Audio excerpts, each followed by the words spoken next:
Welcome back to session 59 of The Sound of Static. Kamu, start with your log.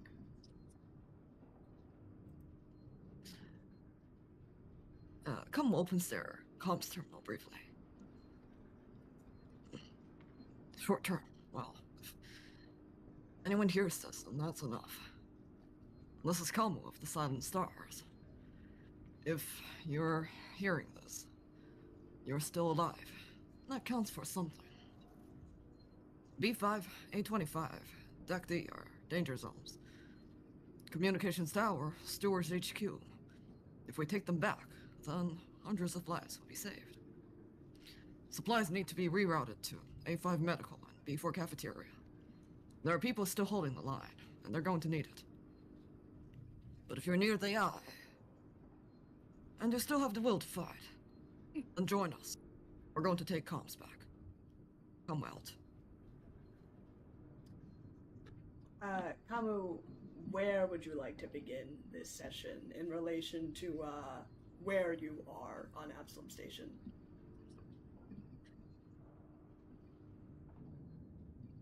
I think after taking Cheryl, Kamu's going to head straight towards comms tower. As you leave Tap's bar, you see him give you this kind of smile, but in his eyes there is this resolute determination, I would say, some sort of fire that you think maybe Taps has always had, and he gives you a nod as you leave him. And you make your way to communications. Meanwhile, actually not too far away from you on level A, the Ring of Absalom Station, Mercy, you, where are you starting the session in relation to Absalom Station today? Just leaving Stewards HQ. I sent that injured man on his way. I am very worried about Tobar and Donahue. But if I delay comms any longer, they could be in danger either way. I would like a refresher on static stuff. What is medium again? So a medium check, I will tell you the risk and defense level of anywhere on Absalom Station. A small check, I will tell you that those numbers for your current location. For a large delve, I will tell you the location of one person. I know Tobar's in one. I'm gonna do medium delve for Docking Bay A25. Okay. Docking Bay A25. That is where your crew is. Or where your ship was. You had just found out that actually your ship, home on the Silent Stars, had taken it off of the station with about 50 or 60 souls on board. Oh, you're so right. Wait, so before the delve, can I ask Cobb if Tobar's on the ship? Sure, I'll allow you that. Yeah. You are still, I would say, in the steward's security, so you still have that comms channel open.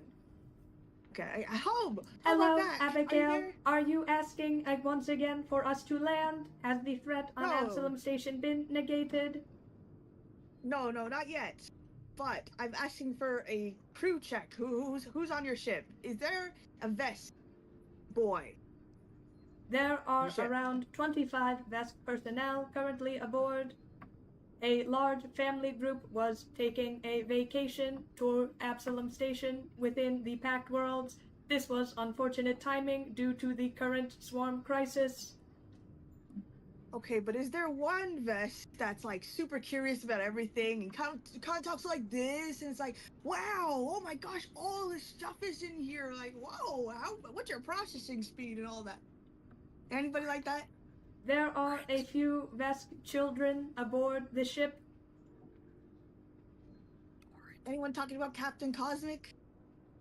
I have not Put been... on the speakers right now. Ask them, like, say Captain Cosmic sucks on the speakers right now. Very well. Attention, crew aboard the Silent Stars. This is a message from Acting Captain Abigail Fingal, who is currently not aboard the ship. Captain Cosmic sucks. Who reacted to that? Which best children? Many people are wondering when we are going to land back on Absalom Station. Okay, well, that was useless. I believe many people are now angry that I would make an announcement that does not involve the current safety of the crew in this time of crisis. Well, okay, tell them that everything is I okay. am now fielding questions. Several of the personnel are now asking about the status of the acting captain and what the current plan is. Should I field them to you? Oh, no, I don't want to take Question all that, number but, one, tell them. when are we landing back on Absalom Station? Are we safe here? You're safe there. You'll land in a minute, but I gotta go do something real quick. Current crew I'll of be the back. Silent Stars, Yeah, I am now opening a Q&A with the acting captain of the ship, Abigail Fingal. Abigail, you are on speaker. Hi, I can't answer your questions right now, but the threat is What getting the hell is going Just sit on? When are tight. we able to get back to the station? I have several of my children here. Are they going to be I'm in a safe? tunnel. Oh, I can't hear you. Click. You hang up on home. Okay, well, that did not tell me where my child is. Okay, so I'll do medium delve on the docking bay A25. On docking bay A25, let me see. I don't even know where go- Donahue is. I need to do large delve. Go. You could go to A25. If you do a medium delve, you still have to. If the danger level is high, That's gonna take Still 2 have- turns though.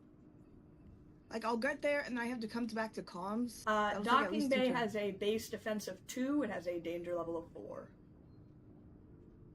Oh, that's not good at all. 2 and 4? Do we know any other ones for comparison?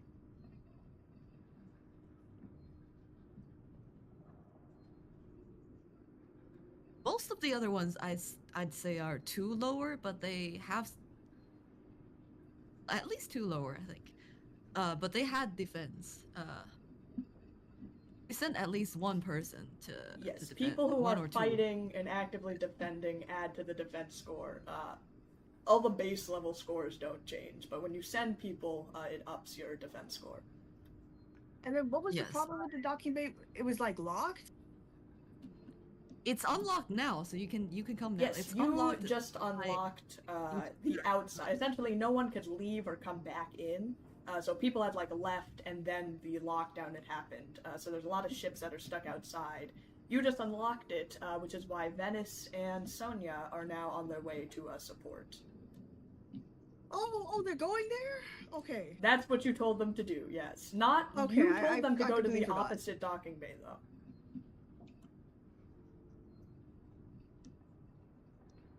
Oh. You I should've directed said- them to. You directed them to docking bay A180, which is the safe docking bay.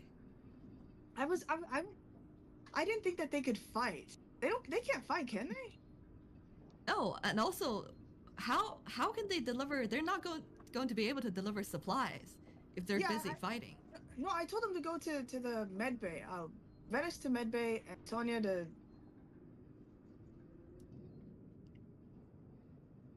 I Yes, actually you don't told know, Sonia right? to bring. You told Sonia to bring armaments down to B4. Yes, you told B4, Sonia okay. to go to the cafeteria. Yeah. So I'm going to what? I'm sorry, Kamu. You're just gonna have to fight Osiris alone for a second. I can't do it. I cannot see my Tomar die. We're going to one. Okay. You are heading towards. Oh, this is actually interesting. We What? might meet Okay. each other. Whoa, on the way. wait, hold on, wait. I'll take a weird path. I don't like interesting from you. You don't know where you come with, actually. Which is why I'm going to say, Mercy, you deliberate. You know that comms is important to get back, but you are pretty certain that Tobar is in Docking Bay 1 where you last saw him, and you know that he is not on the ship. And so you kind of reach the split that goes into the eye where you know comms is, and out continuing to where the docking bay is.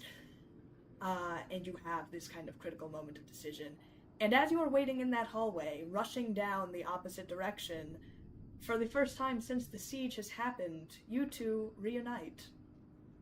Kabu! Oh my gosh, you're alive! Osiris didn't kill you? Mercy, you're safe. Good. Are you hurt? Come sort of circles around Mercy to check if she's all right. No, babe, but mostly my heart is hurting. I have to go save Tomar and find Donahue. I don't know where Donahue is. The door to document A25 is locked. Unless we can take back Stewards. I did. I'm strong. Yeah, that's me. Well, that's great, Mercy. Did you meet Director Soul last time we met with her? She was heading towards Stewards HQ. I did not. When I went there was only one dying man that we might save. Possibly. That was all. And I managed to get some backup. Sonya and Venice are here. We're going over to Medbay and the cafeteria respectively. That's wonderful news. Good. But I have bad news. I am not going to comms right now. I can't do it with a light heart. I have to prioritize Tobar. If the docking bay is open, go find Tobar. We're not heartless. Oh.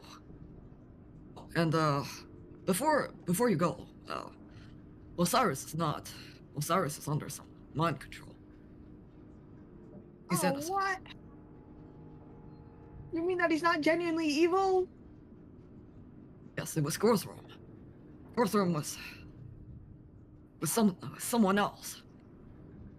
He had an eye in its gut, and it was bleeding some gray goop. That was not Gorthram. I knew he was acting weird when I last saw him. I didn't think he was evil and possessed or something, so they're both under control. No, I'm not sure if Gorthram's alive. Yes. Fake Gorthram was behind all of this. Osiris casted some magic and teleported them away. You didn't tell the rest of Osiris's crew that he's evil, right? Of course not. I would never do such a dastardly thing. No. Who else have you met? We met with Cricket. But considering that you were asking Sonya to send armaments, you met Cricket too. I Cafeteria. did. I led Have you seen Flemeth there. Flemeth? Let me see. He found his sister. She's crazy now, though. What? She's part of the swarm. Yeah, I told him to break her antenna, but he didn't really take it very well, so... Comes Antler twitches. That was not a tested and true method, by the way. Just so you know. Which is exactly why the next time you see a Sheeran, go ahead and try it. Go ahead. Actually, to think back at all the swarm members they've killed, there's definitely at least one where the antenna was damaged. Right? That's a good question. Let me think. You guys have fought a couple before. You were on Hylaxia, where you didn't actually fight too many people on Hylaxia, but you were on Cast Realm, which there was a lot of Swarm Sheeran. On Absalom Station alone right now, you have fought a lot of Sheeran. Let's make this the first check of the session. Give me medicine. Okay. Both of us? Whoever you, if you are, I'm gonna say Kamu, because Kamu is trying to recall this right now. Yes. That is a 34 for medicine. 34 for a medicine. You try to recall on all of the times that you have been fighting Sheeran. You think that it's likely that perhaps someone at least had some sort of damage. Not very strong kind of fight. You've definitely seen a lot of people like hurt. Like a lot of swarmites that are suffering damage while they were attacking you. Recalling something as specific as this, you know, it's kind of thing like how many like people have you fought in, like how many zombies in a zombie apocalypse have like a mustache, you know, like details that you weren't probably paying attention to, but you think it's fairly likely.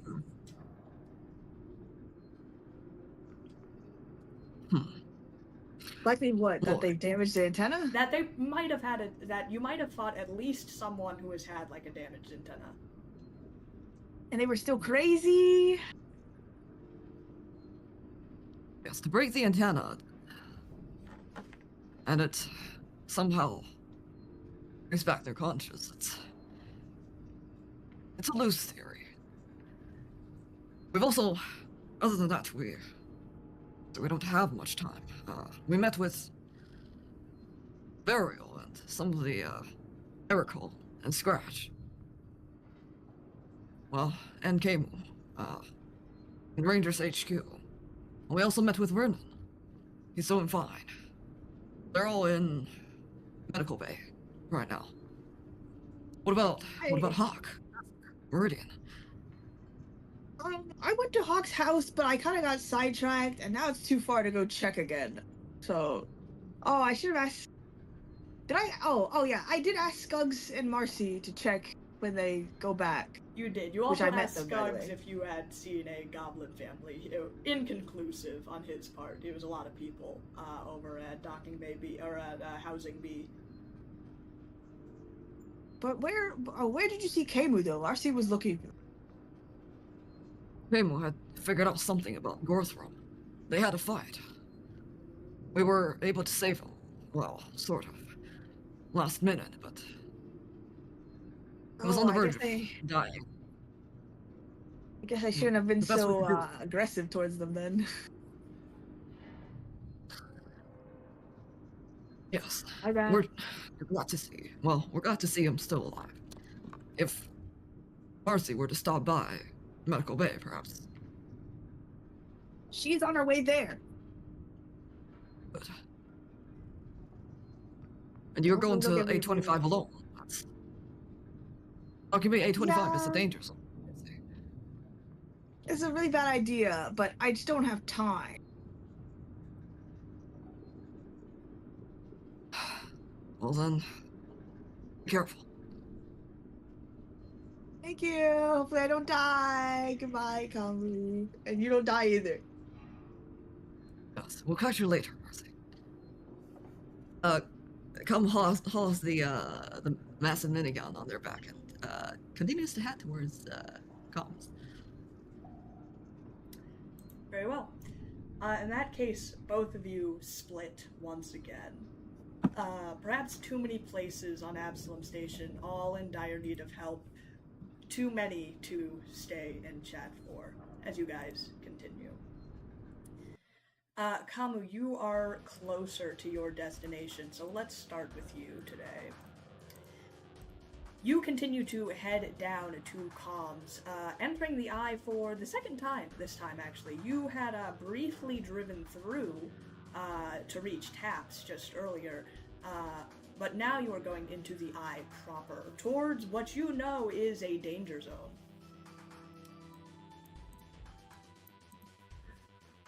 You are hauling Cheryl along your back as you enter into the eye. When you were driving through the eye earlier, you had some time to maybe look around, check on the status of it. But now that you are kind of entering, you have a clearer focus, we'll say. The eye is in as bad shape as the rest of Absalom Station. Usually kind of like a home for more aristocrats, for the higher end folks. People who perhaps may not have as much fighting experience, as much grit as people in like B block housing.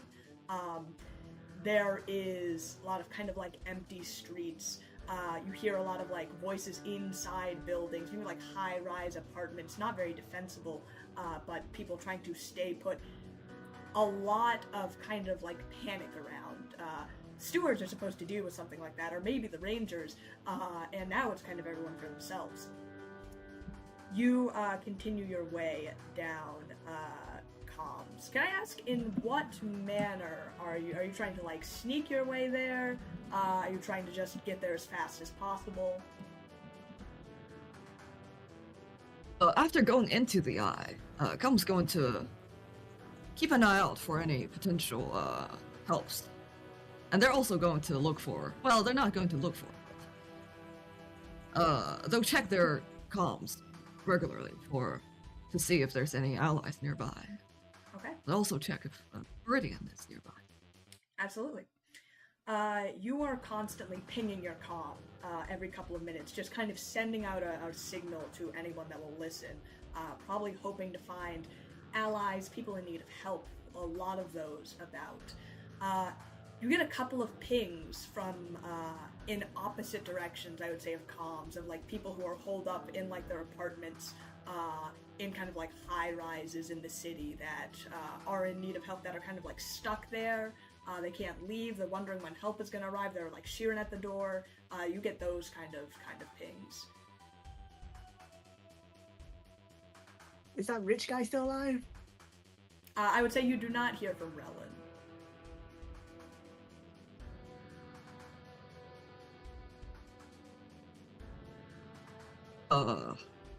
Com's going to send them a couple of tips on reinforcing doors.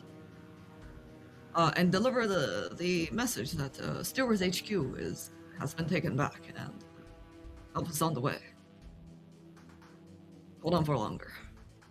You send these and immediately get like bombarded with like questions like about like, are you a steward? Can you come help us? And those sort of things, like don't leave us behind type question. You just get like bombarded by these. Come close off the pin. We're sorry. You cut the comms and continue on your way towards communications. Eventually, you see it. None of you have actually been to the communication station on Absalom Station before. Not really a need to. It's not in your job purview.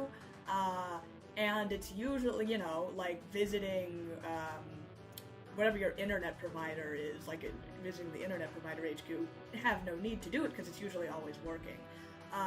There's this kind of like a large, tall tower, almost like a space needle, kind of close to the center of Absalom Station, almost kind of reaches the tip of the, that kind of atmospheric barrier that makes up the eye. And you see kind of like up higher a shuttle is crashed, lodged like right kind of in the middle of the building. Definitely does not seems to be holding for now. You think that if it was going to collapse, it would have collapsed earlier. But you approach and you definitely see movement in the windows of the buildings. In that case, Com's going to cloak and take the stealth way. Okay. Give me that stealth check then with cloak. Okay. Alright. It's math time. It's math time, baby. Me playing any TTRPG. It's math time. Hell yeah. Oh, we have 18.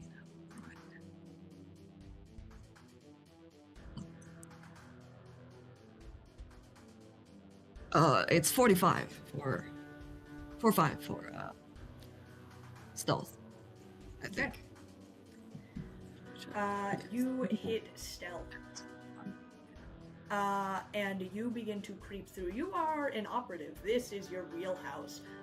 And so you head straight towards kind of the front door, kind of creeping around, making sure to avoid these swarmites, they don't give you a second passing thought. The sliding doors open kind of automatically for you, and they kind of like turn their heads, but you quickly kind of like move to the side, so while they go to investigate the door, you side slip them easy. Kamo, can I get a... do me a favor, give me a perception check and a computers check. I want you to do both. Okay. Oh, some good rolls today. Perception, that is a... What's my perception?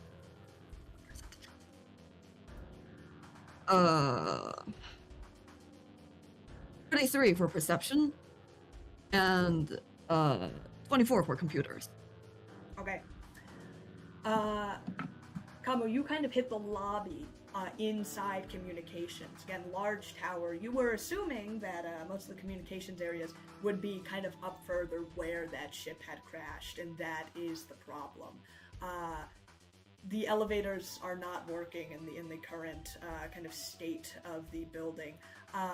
You kind of head over to the stairs, and when you do, you kind of like open through the door, and as you cross kind of like from the first floor to the second floor, there is kind of like, you feel almost like a shiver kind of like run through your body.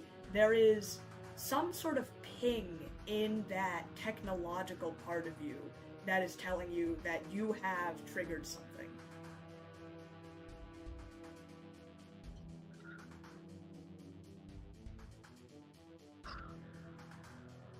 Does it feel like it? Does it look like this is native to Com Tower, or is this something else? You think this is something else? That this is like something, some sort of thing that was placed here, probably after the siege, or like after the Sheeran started attacking. And it is in this room. It could be. The exact nature of it eludes you, but you feel like that, like you have been tagged by something.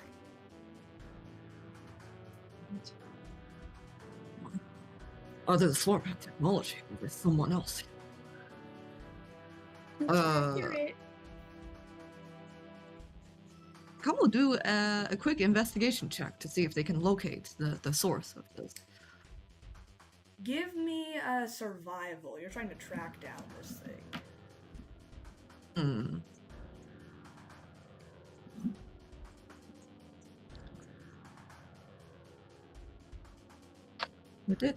Oh shit. Okay. I was just about to comment that we took points away from survival to put it in medical. But we rolled a nat 20. I rolled a nat 20. An opposite oh shit. Kamu, you are not a tracker by trade per se. There are definitely other people on your team more suited to it.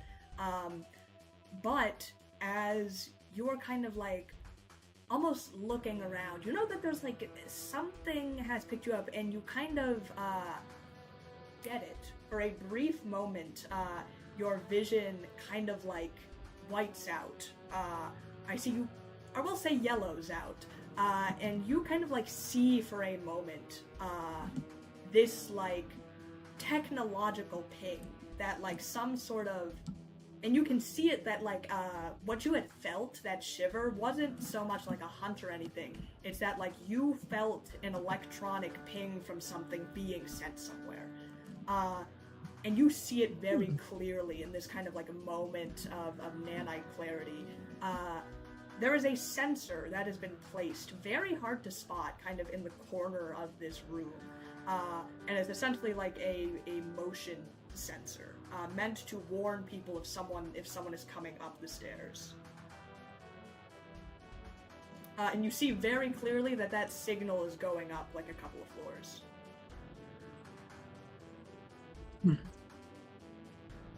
Looks like we're not alone here.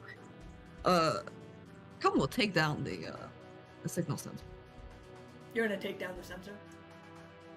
Yes. Okay. Or disable the sensor. Sure. I would say this is a computers or engineering check.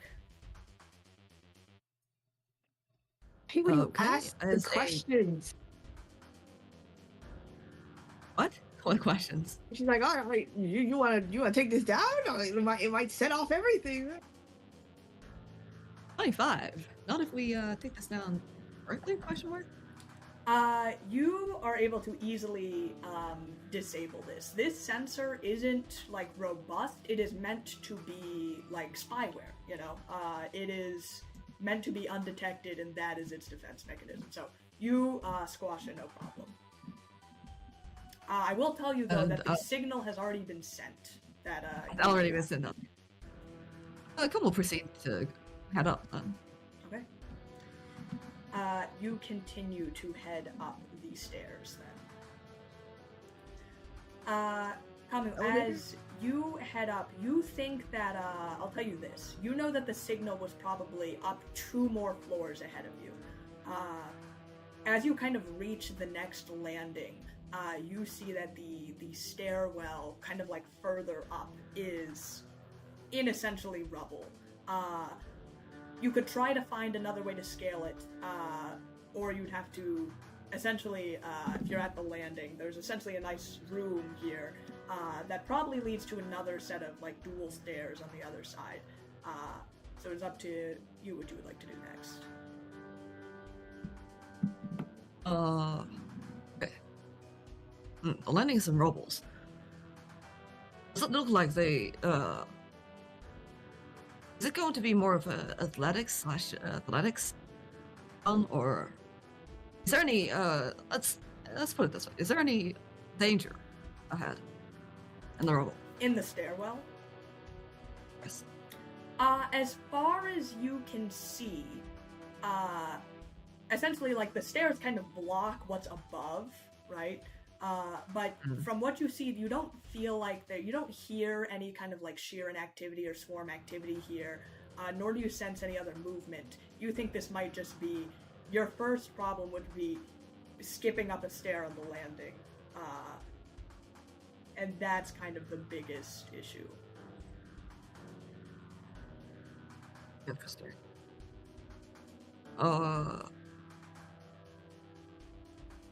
Okay. In that case, not knowing the actual architecture of the place, Com's probably going to proceed, try to make it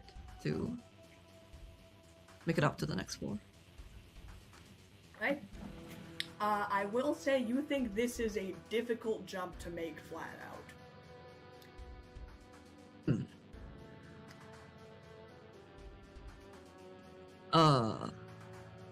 Alright. Do it anyways. Com is going to use their gravity adjustment.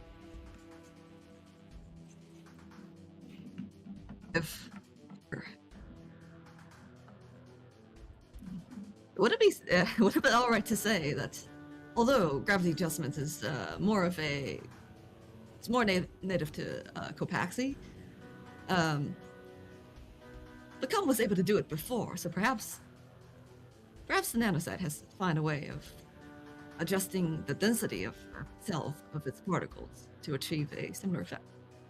F equals mg. I will say that you are at least the body of a Copaxi that has been ingrained with this kind of, these nanosites that are essentially manually making your cells like do mitosis and do all the functions of a cell. So you do still have, your Copaxi abilities, for sure. In that case, Com will haul a couple of heavier items on themselves, try to hold them onto the, on top of the stairs. Okay. What is the purpose of it? You're just trying to take your equipment with you, or? Yes, essentially. Okay, yeah, cool. In that case, if that is your plan, go ahead and roll athletics or acrobatics. Okay. Let's go for acrobatics then. That is a 30 to land. Okay. Kami, you kind of take a step back, and you go for a running leap. You adjust your gravity. It is, however, a one, it's going up the stairs, so it's not just a far leap, it is a high leap. You reach out and you are about to just brush your hand on kind of the edge of the next stair that is available, but you do miss and you are going to go crashing to the ground. You're going to take 12 points of damage as you hit the ground. Okay. Is it perhaps a bit too late to do a gear array? To switch into to stop the fall damage or for what? To stop the fall damage, yes. You can give it a shot. Okay, in that case, I had planned this way before, but I see. Go ahead. I think after everything that's happened at Thrill's wedding a while back, and seeing the amount of with Mercy falling from the roof, Com has been looking at, well, we're trying to find things that negate fall damage, so landing pad will be their third minor form. What is landing pad? For 200. Let me bring that up. 1 second. Is it called landing pad? 1 sec. I'm guessing this is going to be a feather fall type thing. It's very similar. Shit. Hold on, I had it. Pause for 1 second. It's called something pad. No, it's not shock pad. The pressure is all on you. If you don't figure it out, you're going to die. I have it open. Oh god, great. Hold on. You're talking about cushioning form, perhaps. Might be.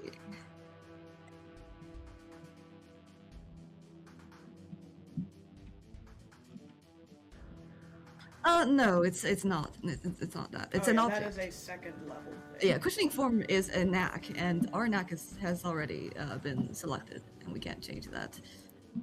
Combo's nanosite knack is the turning into a car. Right.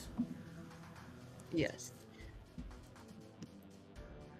Give me 1 second. That's right. Sorry about that. Pressure. I'll tell you what, Kamu, you rush forwards ahead, and as you run into midair, you begin to fall, and from there we will cut to Mercy. Give you some time to look that up. Thank you. Mercy, you are running down the hallway towards the docking bay. What is going through your mind? Despair. I don't know what state Tomar is in. I don't know where Donahue is. He's probably still in the eye somewhere. I just want to get there. You rush ahead, feeling this kind of bleakness as you start heading towards Docking Bay, where your ship previously was. You kind of turn a corner. Strangely, you do not see any Shirin on the way there, despite it being a good amount of travel for you. But you then see why as you reach Docking Bay. It is a mess in here. You see swarms of Shirin clawing kind of at ships. The Docking Bay door has since been opened because the lockdown has been lifted thanks to you, and ships are fighting to leave, fighting to enter. There is like a whole lot of, without people to usually there's very guided system, single file kind of process. in the sense of this crisis, it is absolute havoc. There are lots of swarmites around. A lot of people are just huddling in their ships. You think that that swarmites are just clawing after. What is your reaction? What do you do? I want to find some sort of ship worker to handle this mess. Do you have like uniforms that I can spot? Interesting. Okay. Give me perception.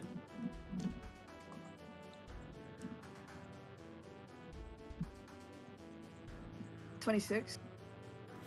With a 26, you look over to the control room. Essentially, a small little, consider it like a flight operating tower, small little space that controls traffic in and out of the docking bay. Very very cursory job. It's like a small kind of like booth that leads up. You see a couple of swarmites in there, but no workers. Damn it. Do I spot Tobar anywhere? With your 23 perception, it is a 26. mess. 26 perception. It is a mess in here of, different people. There is not too many people just out on the ground, I will say. The people that you do see are either injured or dead that are here, but essentially everyone who is not a swarmite on the ground, you think are probably either in these ships that are trying to get out. You do not see Tobar either alive or dead. Okay, I'm gonna gun it for the docking control station thing, yes. You start rushing ahead, trying to go for speed over anything else. Give me an athletics check.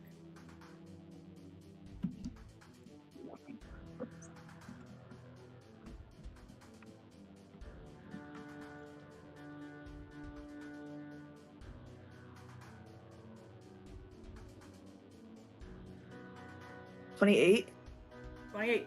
Okay. You are rushing ahead. As you are doing this, none too quietly, a couple of swarmites you do see starts rushing towards you, seeing that perhaps you are easier prey than people who are hauled up in these giant metal kind of structures. So you begin rushing ahead, but you are a little too fast for them. You immediately make it up to the control and slam the door behind you, which stops the Sheeran from coming in. However, there are still two swarmites in here that immediately turn to you and let out this gargling hiss. You see blood kind of splashed on the sides of them. You do see a worker kind of slumped in the corner of this room. No! I'll attack the swarmites. Okay, I will give you first attack. There are two of them. Mercy shouldn't try the antenna thing right now, right?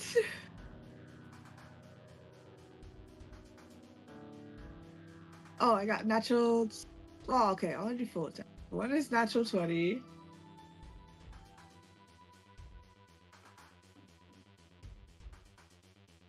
There's just one natural 20 and one not natural 20. Ah, okay, I see. I was wondering what you were getting at with that. I understand now. Yeah, you crit one. A 20 is definitely beats the AC on these guys. So go ahead and make your attack damage. You roll double dice for one of them. I am guessing you are hitting two of these swarmites and not all gunning it for one. Yeah, two. These dice are sharp. My hands. Your delicate handsies. Yeah. I think they're like hard edged eyes, which is a little bit, sometimes they're a bit pointed. So it's emphasized, so it's gonna be 17 and 15 damage. Alright. You take out your solar flare kind of in a very professional mode, actually, knowing that you have to find Tobar here, and you need to fix this situation in order to do that. Two quick shots you hit to the one, gets blasted back in the chest, he goes down. Last kind of shot you hit at the other one, she kind of falls over to the ground, twitching a little bit, but you think you've taken both of them out. I'm really annoyed I didn't do the antenna thing, but there's no time. I want to check if the worker in the corner is alive. Give so. me medical.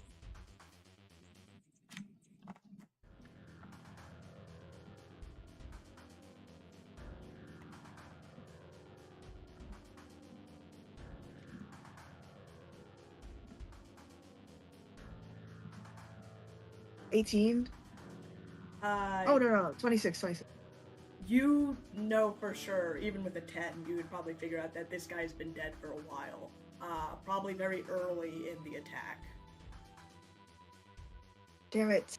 Do I see anyone? I'm assuming there's like a window you can see everything. Yes, Do I absolutely. see any The control workers? kind of has like a whole view of it. Now you're kind of like, you have a full observation room, but you are safe kind of in this locked room. So you can get kind of a better look at the situation. Looking down on the ground, you think that anyone that was essentially the docking bay, you see a bunch of like bodies that are kind of over by the door into Absalom Station. You think that maybe when the lockdown happened, everyone in this room was kind of locked in here with whatever swarmites were here. So people who didn't manage to get into a ship or managed to get off of the station, there was just no hope for them. So everyone on the ground, you don't see anyone alive. Doing a full scope out, though, you do not see, again, Tobar, either alive or dead. There are a couple of ships that are just sitting in kind of their parking spaces. A lot of them are gunning up towards, like, the front to exit Absalom Station. And there was, like, this whole... You pick up, actually, there's a headset on the...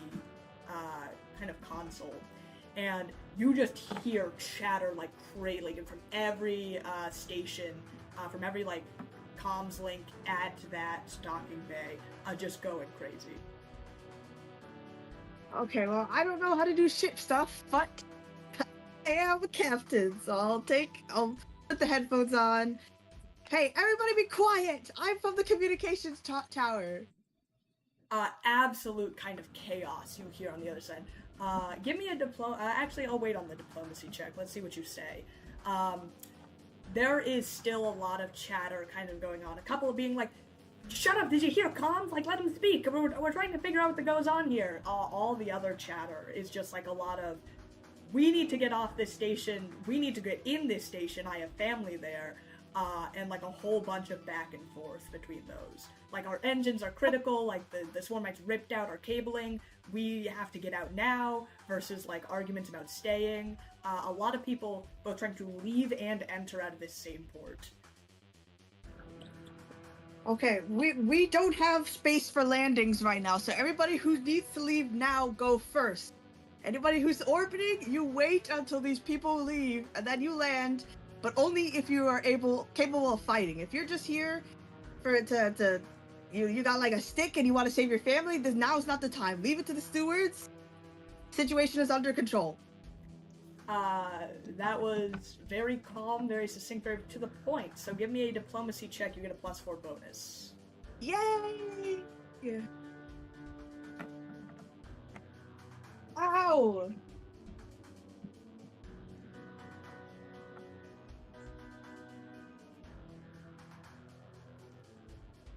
It'll be a 29. Mercy, for perhaps one of the few times, you feel like a bona fide captain. Everyone shuts the hell up when you start speaking. You see like people are trying to like shush other people now that there's like actually a commanding voice that's telling them what to do. This goes through, you hear some kind of like more professional people who have obviously been pilots or like who know how to talk to radio command, giving like kind of copies and giving out their ship codes as they like start to go through the process. You see on the scanner that a lot of the ships that were just kind of barging to come in are staying back. Good. People, I'm gonna look around the station to see which ones are like most surrounded by Sheeran or the most damaged, and I'll be like, that ship, whatever, your blue ship right there, you take off right now. And just like go one by one. Absolutely. You start calling off like kind of the ship codes. You aren't like a communications guy, so you don't know like the exact call signs and like the numbers, but you do describe, you're like, that blue ship over there looks like a hauler. It has like it has words on it. You go. And you start filtering them out. A couple of ships kind of like, now that they see that like there is an order going on, these other ships go.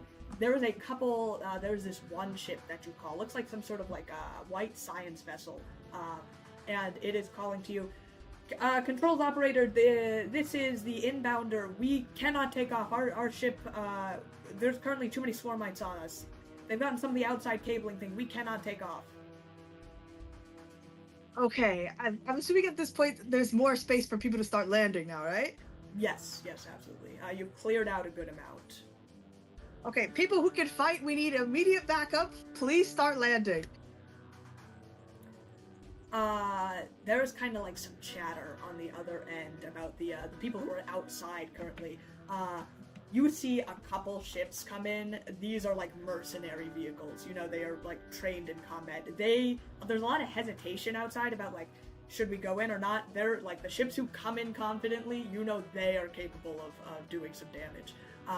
They come in and they immediately land, and you see them kind of off board, like a platoon of like Vesk soldiers come out, and they are like calling up, control operator, this is Vesperium 6.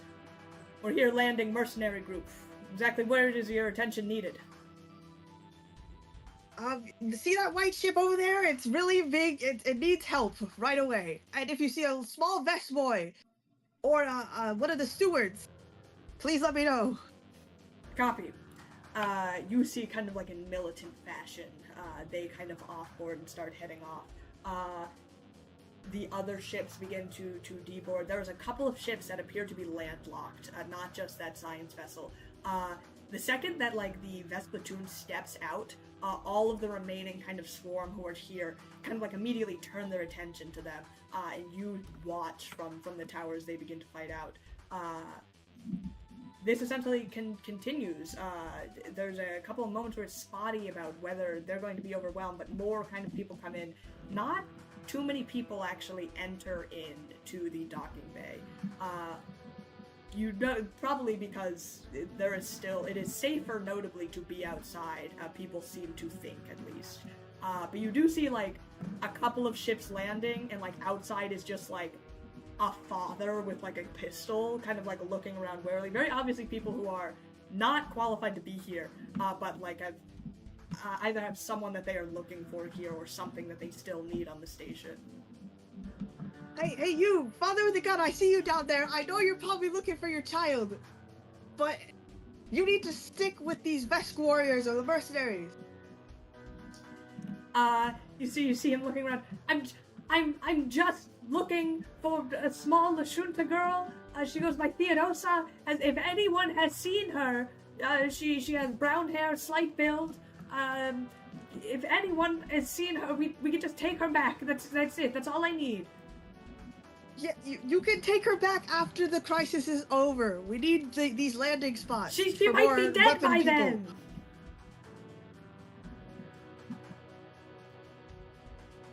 I'll put out a notice, but please go back into orbit. Give me a diplomacy check. Oh.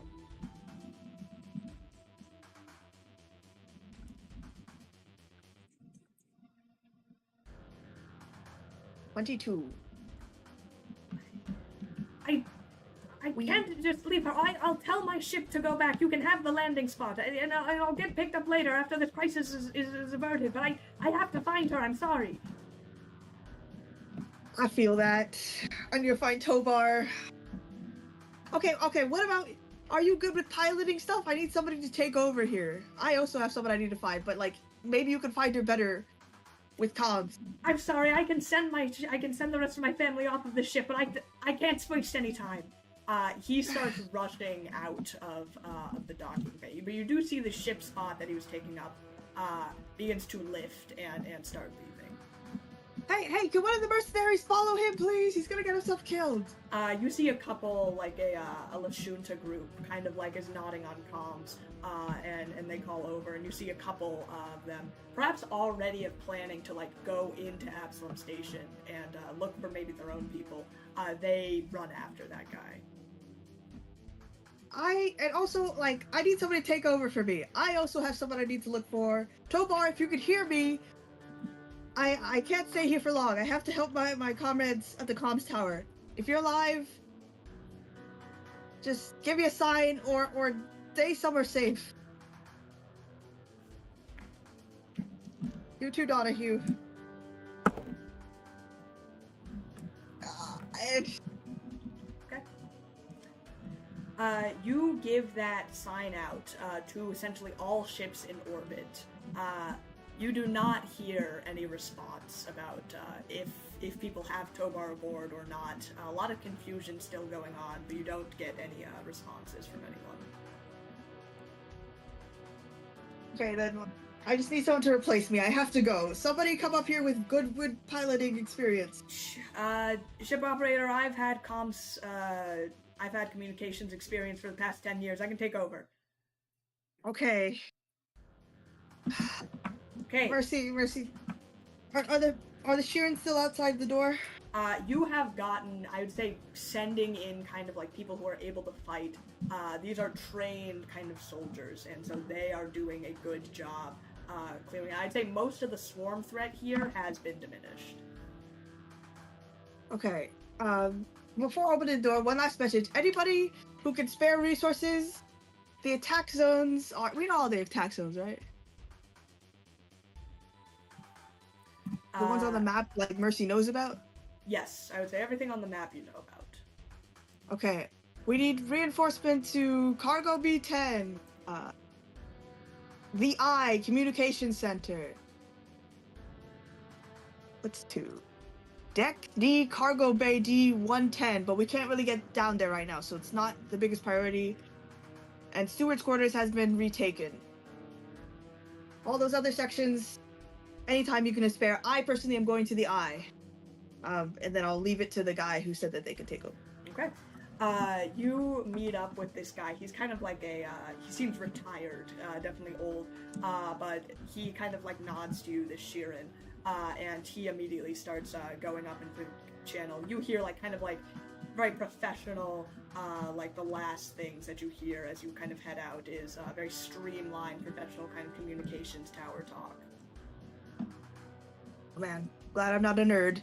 I didn't find Tobar though, or Donahue, so I guess I'll just go back to the eye. Alright. Wait, the last time I saw Donahue was in the eye, right? The last time you saw him was in markets, actually. Oh. Okay, I guess I'll go to communication. Okay. You start heading out, having done an excellent job mitigating the problems that were going on at Cargo Bay. There seems to be, one, the people who are like panicking have left, and two, you have a new port where like resources and reinforcements are being funneled in addition that you've already told Sonia and Venice to go to the opposite end of the eye. So kind of working from both ends, you think that this is probably really going to help the effort on Absalom Station. But you start heading back to comms. Did Kabu tell Mercy about taps? No. Kind of cool. Oh. I think under the current circumstance, Calvin does not want Mercy. No information perhaps does not help.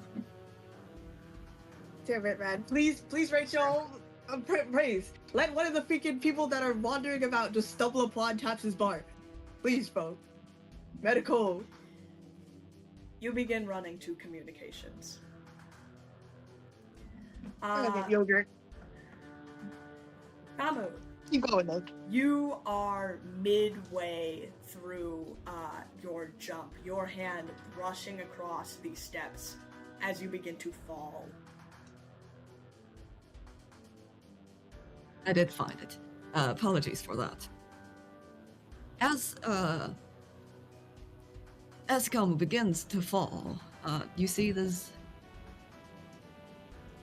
Actually, about a couple feet before they land on the cold, hard ground.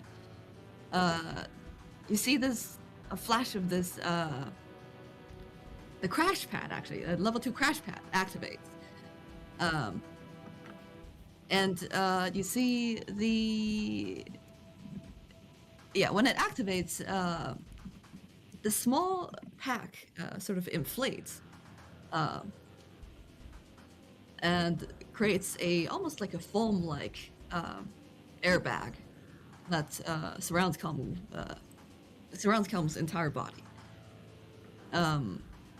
Mechanically, Crashpad allows you to reduce the number of dice damage you take due to the impact by 3 dice, taking no damage if this reduction leaves no dice to be rolled for the damage.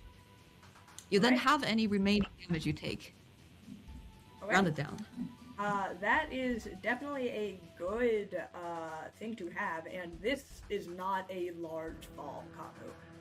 You only took 3 dice of damage, so your damage is completely negated.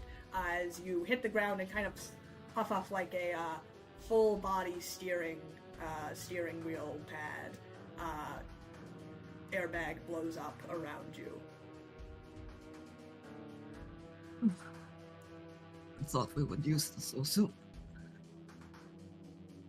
Sort of gets up from the ground, releases the air from the crash pad.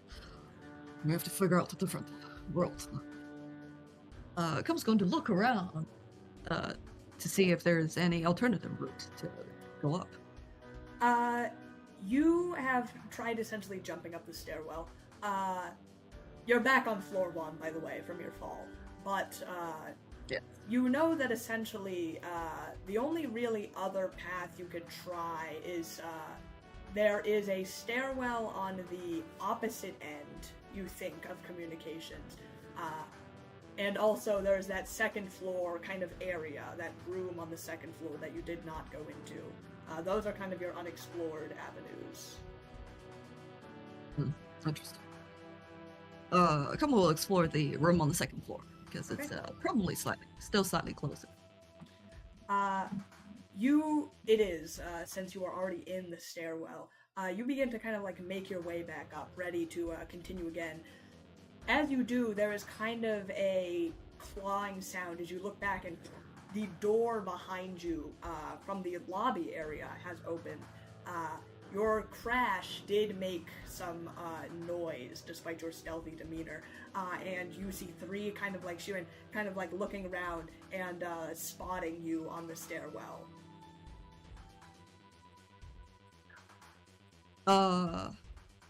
Okay, Calum's going to immediately cloak. Okay. You immediately cloak. 2 of them are going to run at you. Before you do that,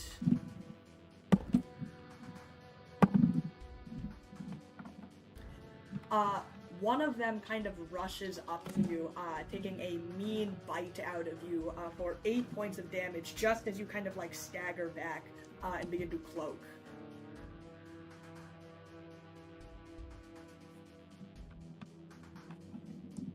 No. Calum's still going to back away to see if they can get to the room's door to lock the swarm outside. Okay. In what manner? Are you trying to, like, be stealthy or be fast? In that case, be fast, probably. Okay. Give me an athletics check, then.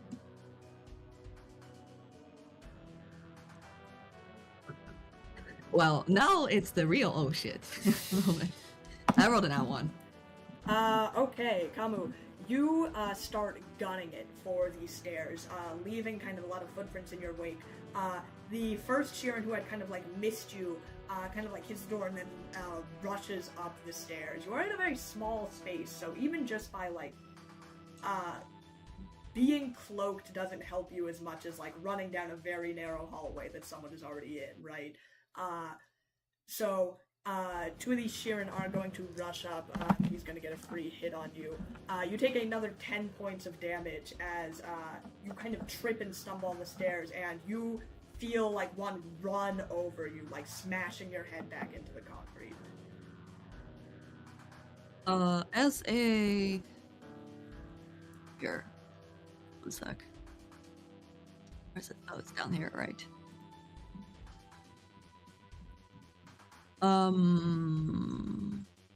Generation, yeah, there we go. Why is there so much gap space here? Okay, as a swift action, Cam is going to use a nanite surge to reinforce themselves. For 1 minute, they're going to gain fast healing 1, and they're also going to get temporary hit point each turn. Okay, absolutely. You engage that as a swift action. I will say it is your full turn right now in this impromptu combat. The Sheeran just dealt damage. So what's the situation here? Two of the Sheerans has rushed upstairs. The situation is there is one Sheeran fully behind you, still on like the first floor landing. One has run ahead of you. One is kind of like right where you're at. Okay, in that case, Kamu's going to full withdraw, and Kamu's going to cloak and withdraw, and start heading towards the other way, which is to the other side of the building. Okay, so you're going back down. Yes, Kamu's going back down. Okay. You do a full withdrawal, start rushing away out of the situation. It looks like that the other Sheeran are in fact heading upwards. And so you'll go in the opposite direction. Give me a brief athletics check to avoid, or acrobatics, to avoid the one that's still behind you.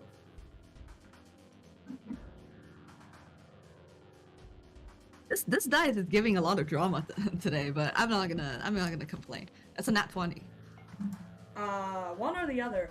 Kamu, you easily are managed to just completely avoid. You like hop on the railing to avoid this other Sheeran. As you see, all 3 of them appear to be running up the landing to the 2nd floor.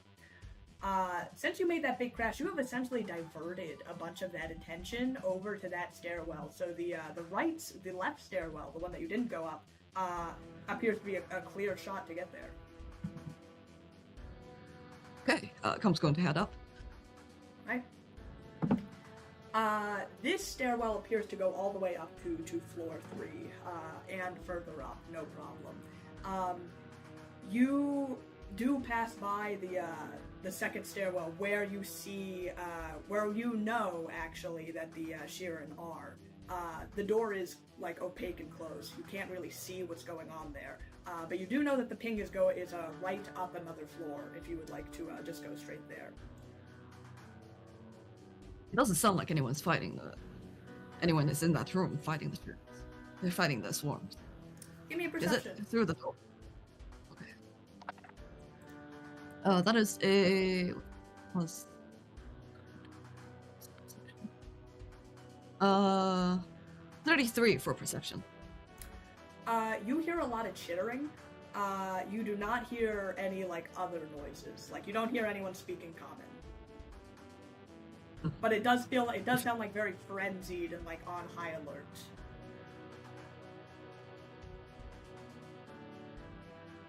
Definitely no gunshots or or like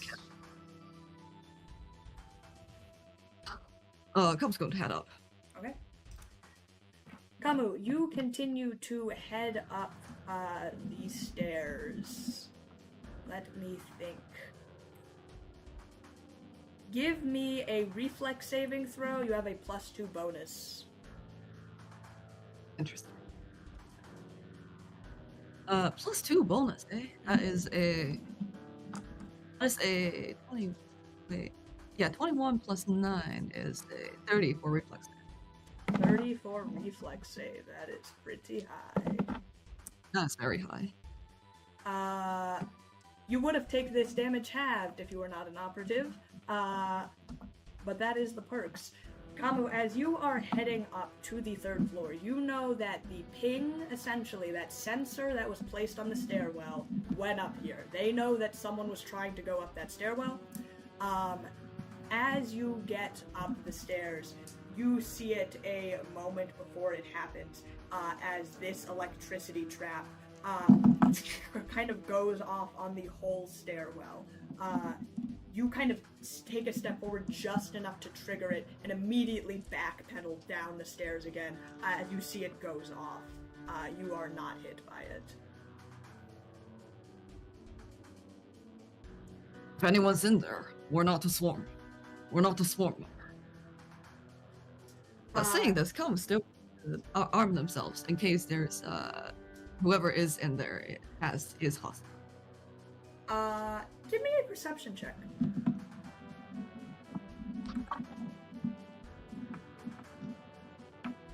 I'm sorry, this dice is very funny today.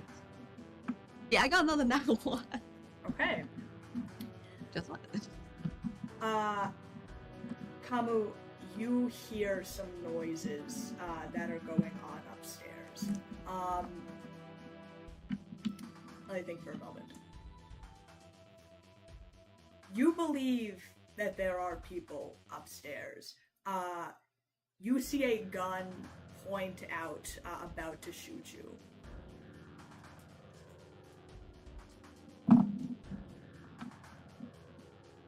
Come will try to get ahead of the gun and fire a warning shot. Okay. Make an attack roll, please. Okay. What if it's an ally? Is that Meridian?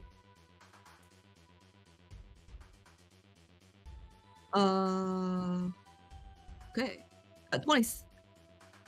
26 to hit. 26, please roll damage.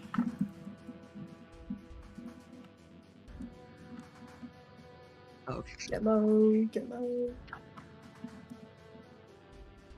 Actually, that's not really. Oh wait, no. Is that a? Oh, that's not bad. Don't worry. 14. Okay. You immediately shoot out. You see the gun drop, and you hear cursing on the other side.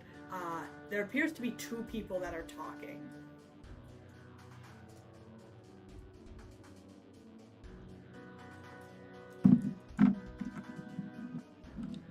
Their gun has dropped.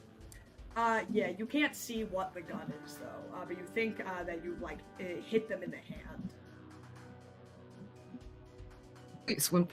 Mean you no harm. What the fuck, Kamu? You've got to be kidding us. Kamu's going to rush upstairs. You begin going upstairs. You hear Meridian speaking. No, disable the trap. It's just coming. They're coming up. You see very kind of terse arguing. You rush up the stairs just as you hear the electricity power up from these traps again. It powers down just as you kind of burst through the door in this kind of quick rush up. You see Meridian with a you were using the sniper, right? That wouldn't make a burn mark. So a kind of a bullet bleeding from her hand that she's kind of shaking out. And you see with her is Vin. We should have known something when we saw the trap. Yes, Meridian. warm welcome to you too. Here, don't move. Kam's going to use a nanite surge, another nanite surge, to heal Meridian, actually. Alright. Give me a moment. Where is Hawk?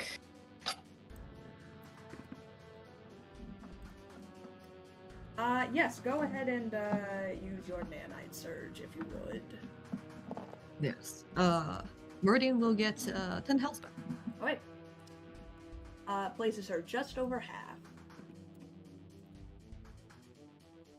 She kind of you kind of do this thing. This is Meridian's first time seeing the nanite surge also, I believe. She did see you turn into a car though, so perhaps not as weirded out as she would have been. She kind of nods to you as she shakes her hand. Thanks. Guessing that's some of your fancy robot powers now, hmm? Well, we're built to heal. Meridian. Yes, coming in handy. Taps. Oh, don't give us that Taps. look, Vin. Vin watches you do this. You see she's standing absolutely freaked the fuck out. Meridian. Taps is dead. There's nothing we could do.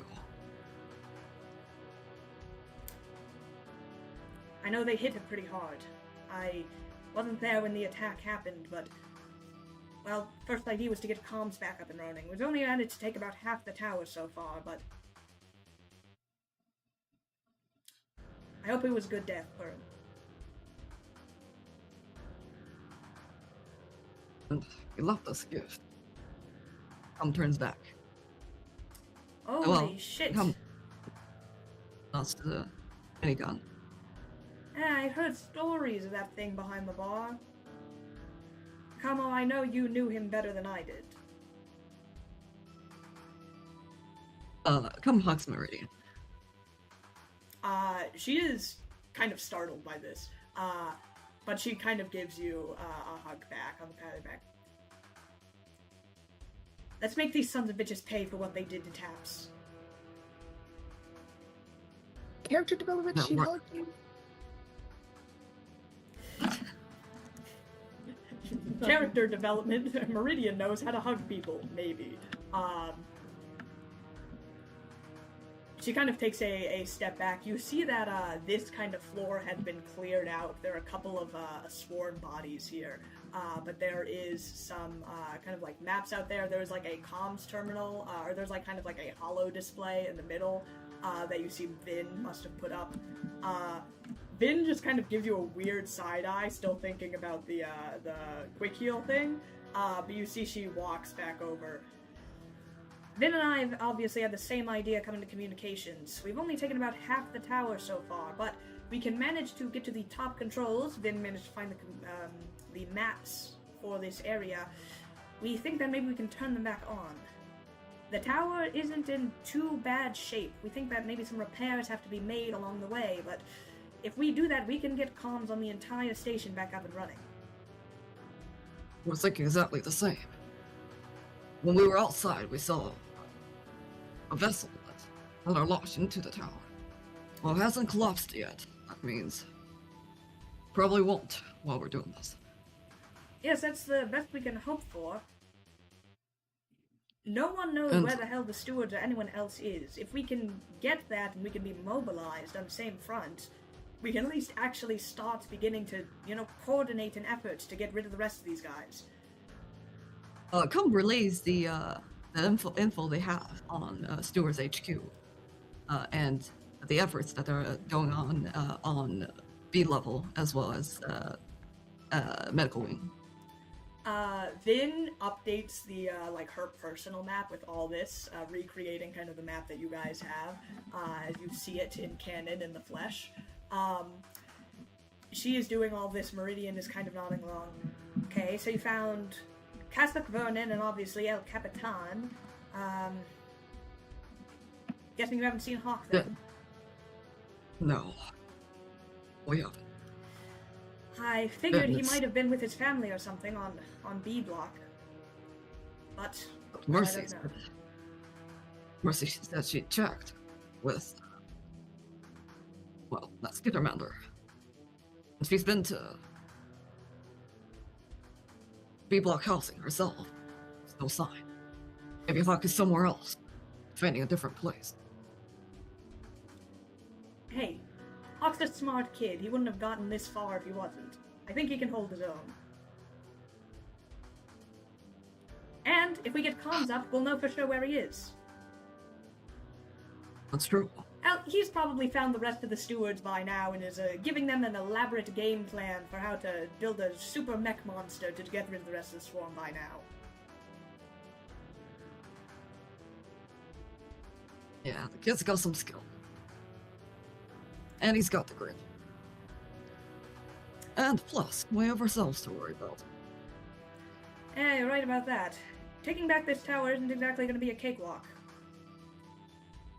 Probably a dozen Sheeran up above in the, next room. And still have a couple of rooms left to go before we reach comms. Meridian, you and Ben, did you take any damage? Well, before we showed up. Looking visually at Meridian and Vin, yeah, they appear to be roughed up a bit. I already told you that Meridian is just above half health right now. Vin appears to be in similar state. You think that them two taking this far the tower on their own probably did a lot of damage. Like, this appears to be some sort of safe room that they have made. A lot of barriers on the door and everything. They've probably been here for like a majority of the siege. Before we go, take these. Kamu's going to hand one serum healing to Meridian and MK2 to Meridian and one to Vin. Where the hell are you going? We're coming with you. We're just, in case we need to investigate different routes. This is a big tower. Goes all the way to almost the atmospheric barrier. It's always good to get prepared. Alright, I'm not gonna say no to any free serums of healing. She nods to you. And I will add that to their inventory and make a note. Vin also kind of nods to you. She will also take hers.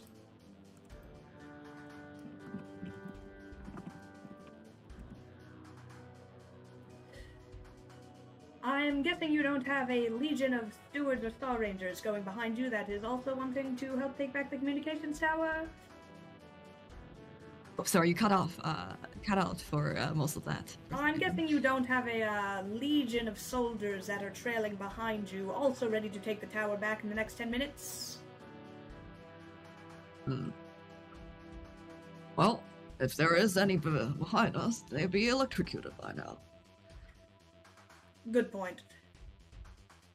Well, I suppose 3 is better than 2. And these Swarmites, well, they go down pretty easy. All they have is numbers. Yes. One other thing, though, that this worked for us.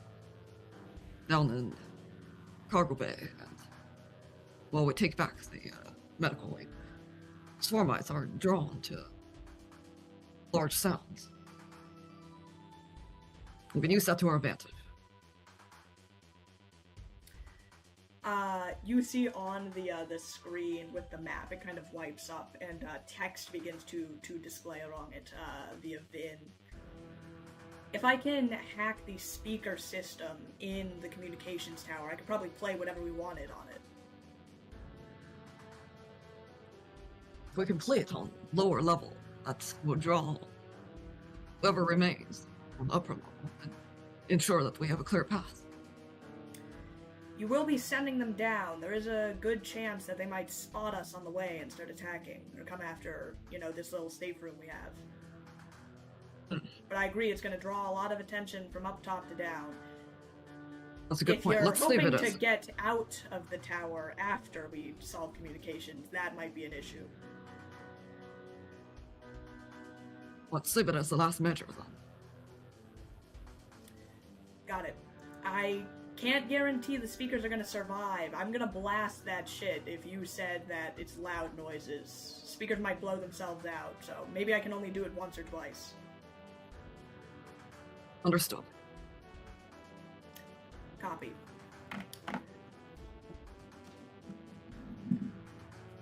Alright, we have our healing sims, we have our speakers, at least partially, and we have 3 people with guns. Not a bad team. I've been Come on more as suicide missions. as that to themselves, except for both of you have tried to kill us at some point. Glad that everyone has now shot at each other at least once in this room. Once a little friendly fire amongst friends, huh? What's a little friendly fire? But with that, there's kind of like a nod of ascension. Are you guys prepared to head up, Kamu? Yes. What is your marching order? Kamu will be in front, and then I think followed by Meridian and Vin. Alright. You guys start heading up the stairs. As you do, Kamu, you know that the stair above you is where the ship has crashed into. You guys are kind of preparing, but on the stairwell up, you actually get a beep on your comms terminal. It's you wouldn't have, it came in silently, so like you wouldn't have noticed it unless you were actually a nanocyte as you are. But you notice you get a calendar invite on your comms terminal. Do you know where the rest of Waydan's blessing is? Come relays information about Kimu and Marcy, and Sobek. As I believe Mercy would have told Kamu about Sobek and Kazakh.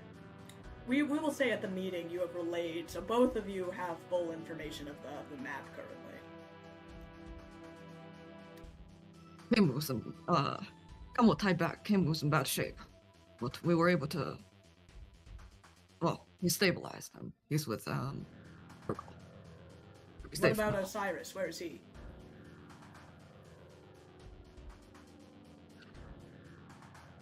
We make it out here. If we make it through the comms tower, we'll let you know.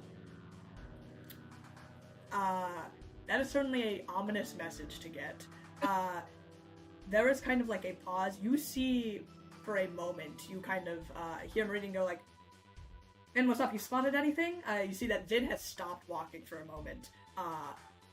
And she kind of like looks up and shakes her head and she continues following. You do not get any more messages.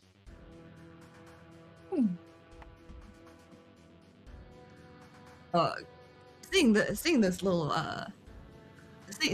interaction, or hearing this little interaction rather, Kamu's going to type another thing in their calendar.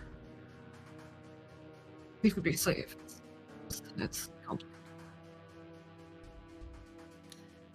As she does not respond.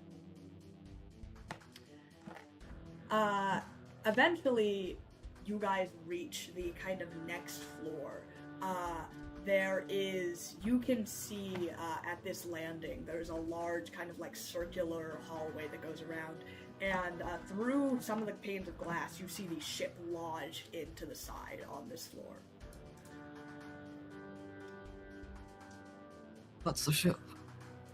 That looks like It's it. Ernie. That ship has shearings. Has swarms inside. Most They likely. could head out. They would head out if we make a loud noise. If we go stealthily, which we believe the three of us should be able to do, then maybe we can make it through. Yes, it's whether you think there's anything of value on that ship. Could have been just crashed into the comm station, but, well, I don't know, Kamu, you've been out on the outside. Is there any other places that ships have crashed into?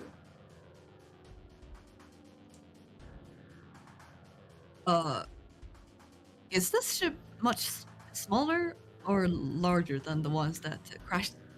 I would assume this is much smaller than the one that crashed into the station itself. Yes, you are correct. This is more like a skiff-sized ship, I would say. Imagine like a white van has crashed into the side of this room. Well, small enough. We could maybe take out if there's any survivors in the cave. Maybe take them out and figure out what's going on.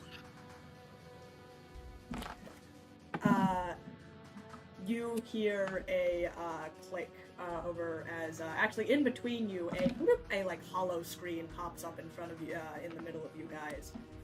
I did a quick scan. This appears to be some sort of passenger skiff. I can't tell if there are any modifications though on it for weapons, but as a baseline it shouldn't be armed. We see. We'll go investigate. Come on, go to the ship. Okay.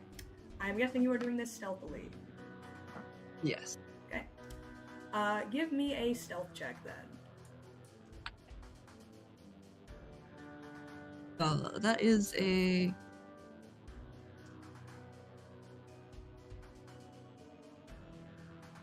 Without cloaking, it is 37. Okay. You begin creeping around the room. Also, as you go to the ship, you get a good glimpse of the room. You know, on the other side, there's another stairwell that goes up. This ship,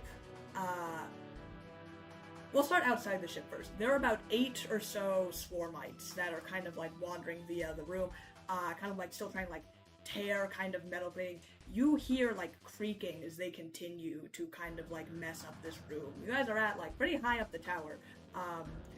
And so, you know, just tearing infrastructure apart, typical behavior that you've seen from them. You creep over to the skip door and see that it is open. There are probably 3 more inside.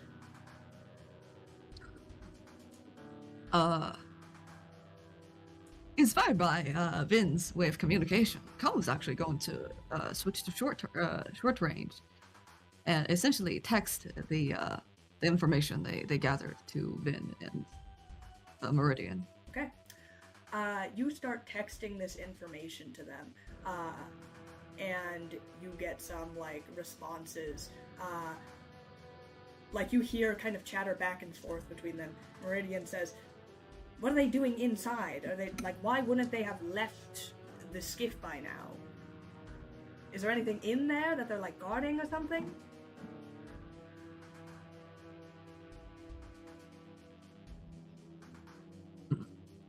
Could be. Or there's some sort of sound coming from the ship. Cracks. That's why they're in the ship. Can you hear anything? I mean, we can't hear anything from here, so if it's loud, you know, we're not picking it up. Yes, but that's quite odd. Can't really hear anything.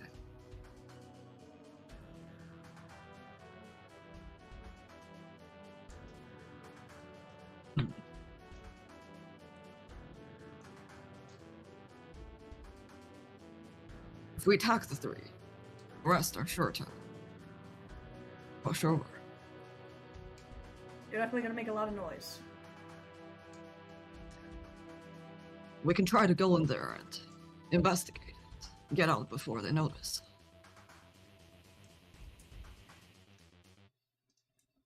These things don't seem very perceptive, Commodore, but it is a small space he'll be going into. Fish in a barrel type situation. If you start making noise, we'll cover you. I think maybe at the worst case we can run to the stairwell and close it before they can close in. Barricading the door will give us some time if we continue up the tower. Understood. And this time we'll actually cloak. Okay.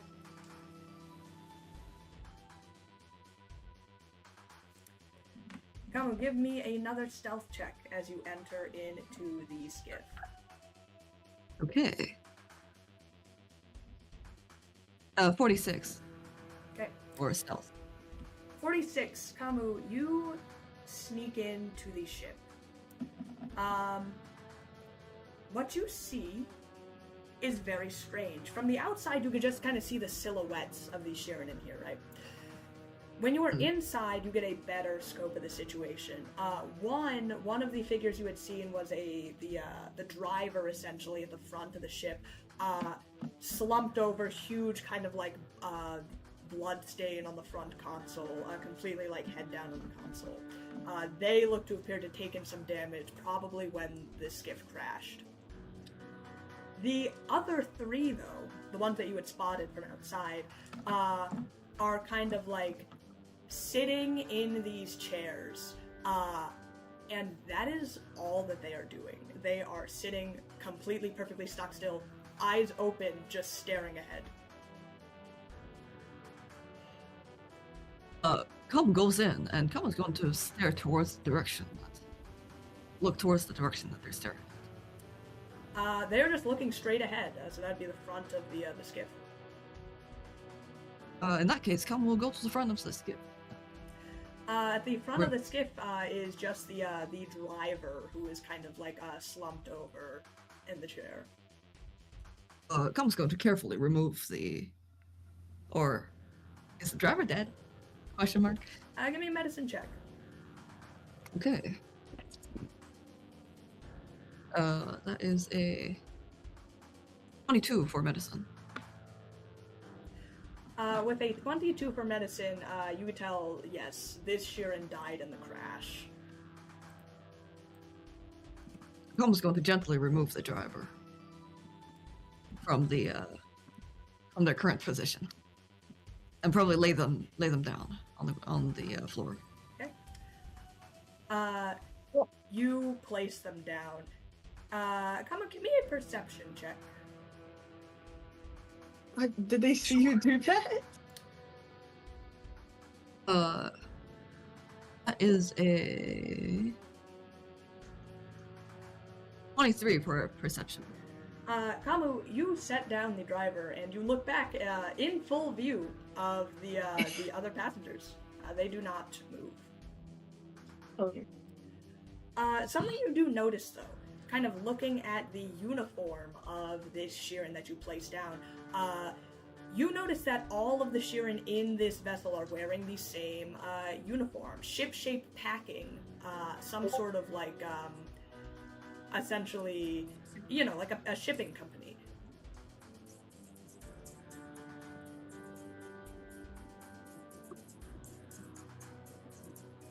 Cole notes down the shipping company. They could have weaponry. And they're going to look at the screen. You could boot up, yeah, the console for this ship if you would like.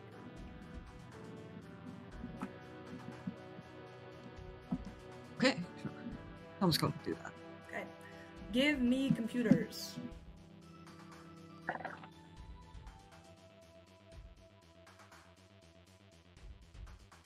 30 for computers.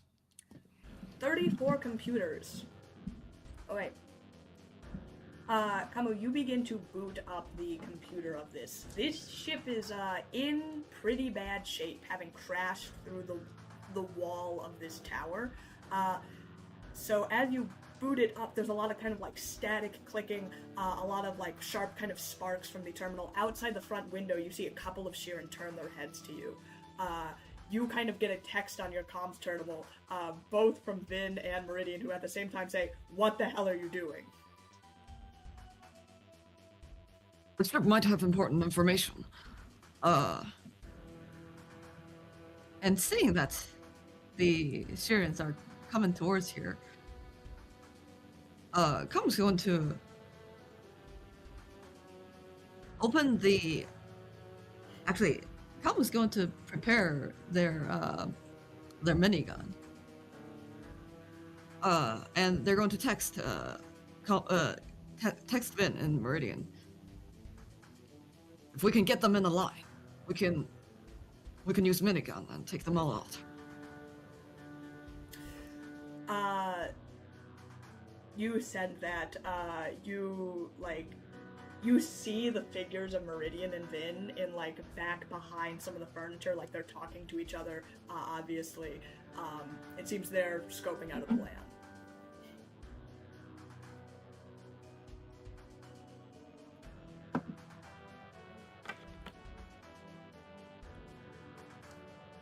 Okay, Com's going to remain where they are, and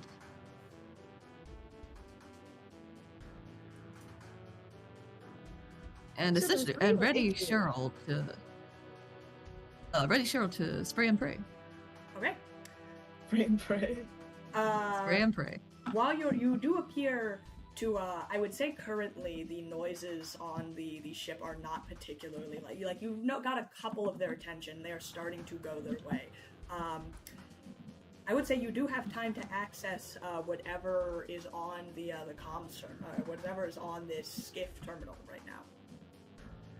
Cool. In that case, Com's going to use the terminal now, and then give in and Meridian some time to prepare. Absolutely. You begin looking through the ship shape, kind of like manifest log. Apparently, a couple of ships were sent to Absalom Station for this kind of mission. You see, notably, one ship was sent out probably like a week ago, and then 3 more are supposed to arrive today.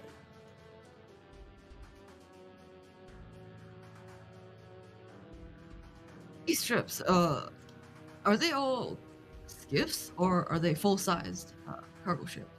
Let me clarify. So there are one ship is like a full cargo ship that arrived like a week ago.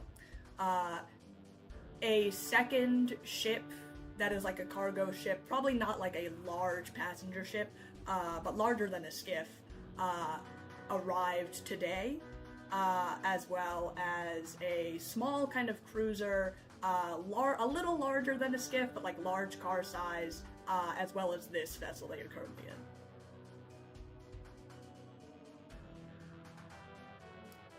The other skiff is nowhere to be found, other than the fact that it's supposed to arrive today.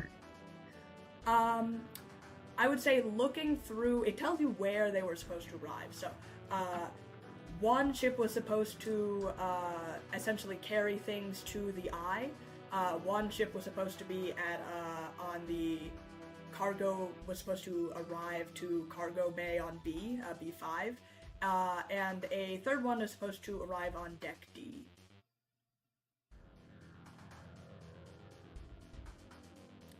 You see the times that they should have arrived by now. I can reasonably deduce that the larger ship is.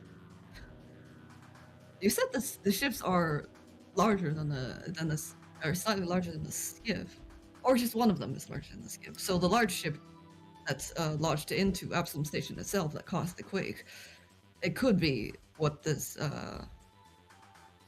lock is about. I would say, Kamala, you have the full manifest for this, essentially this, like, kind of shipment.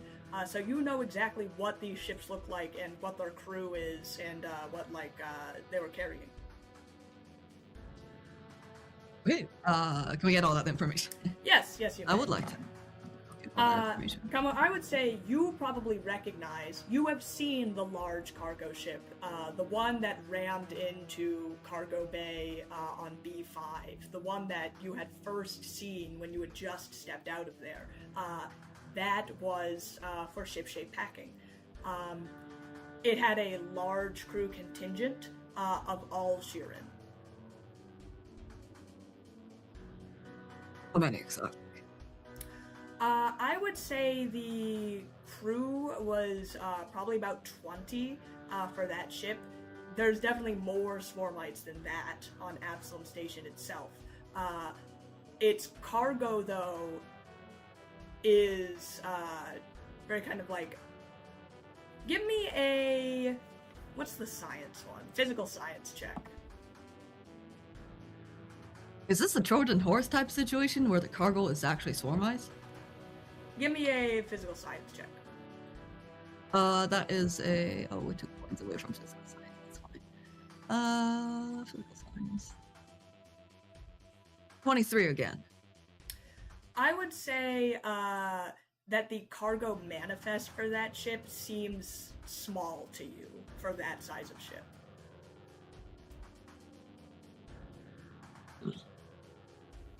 Whoever this shipping company is must be linked directly to Swarm.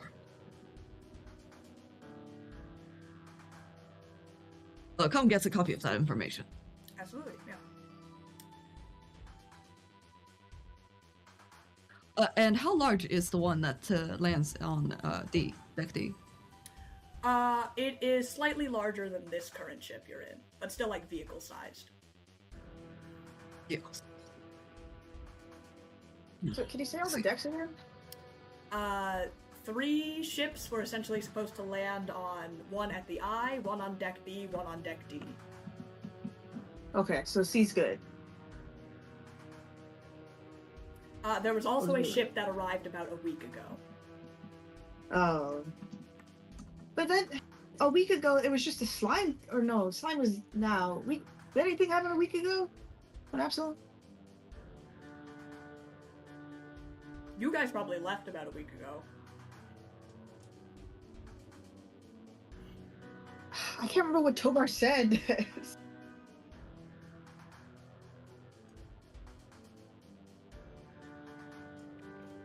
working. I don't think he said anything about that.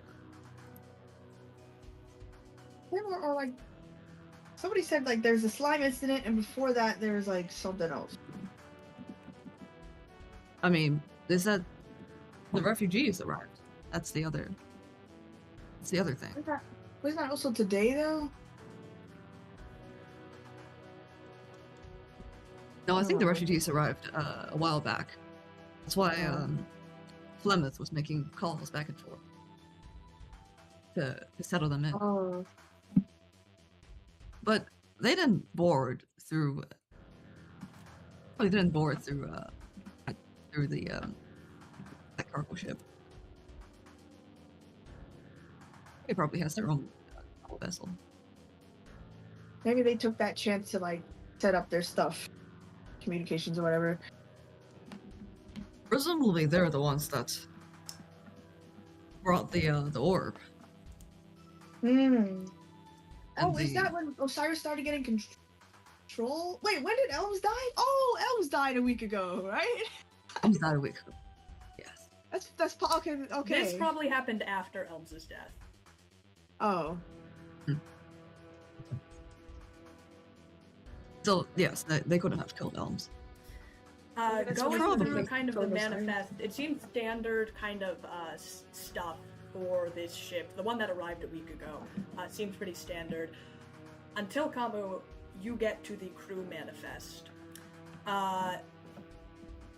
This was a kind of like standard shipping mission, maybe like 20 or so crew members. This was not exclusively Sheeran, actually. A couple of other members. The captain of this ship, however, is listed as a Captain Avery. And as you go over to her profile, you click it open, and staring back at you is Phipps, labeled as Captain Avery. Well, looks like we're about to see each other again. That was for the ship that was a week ago. That showed up a week ago.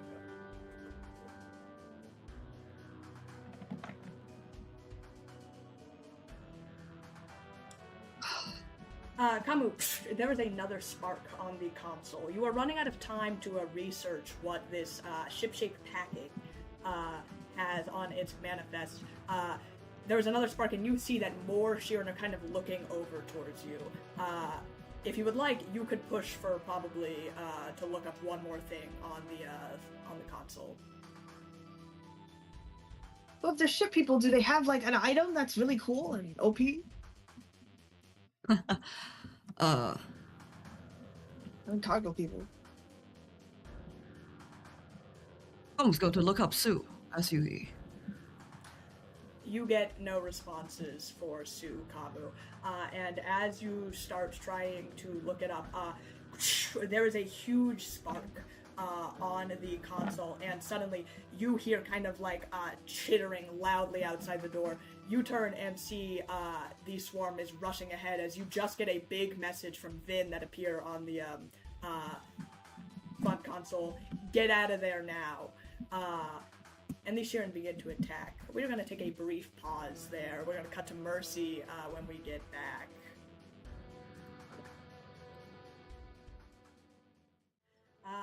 Mercy, you are running towards communications, is this correct? Yes. Very well. You are racing down. You eventually hit the tower. You, again, have not been here before, so this is new to you. But you see outside that there is, just as you are about to kind of like go screeching in there, you like pull back against the wall. You see inside there is a kind of like a large group, probably 6 or 7 swarm members that are like kind of funneling upstairs. Ooh, I do not want to confront that. Is there like a back way?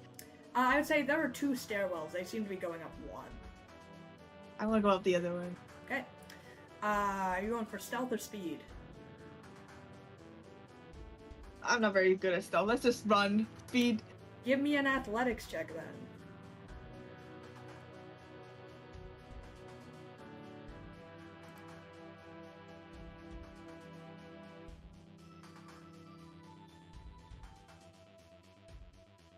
23.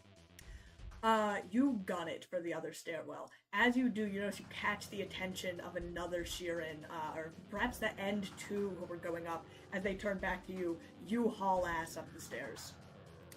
No more fighting, please. Mercy, you are just running up the stairs, pretty much as far as you will go. Can I get a reflex saving throw from you, please? Reflex.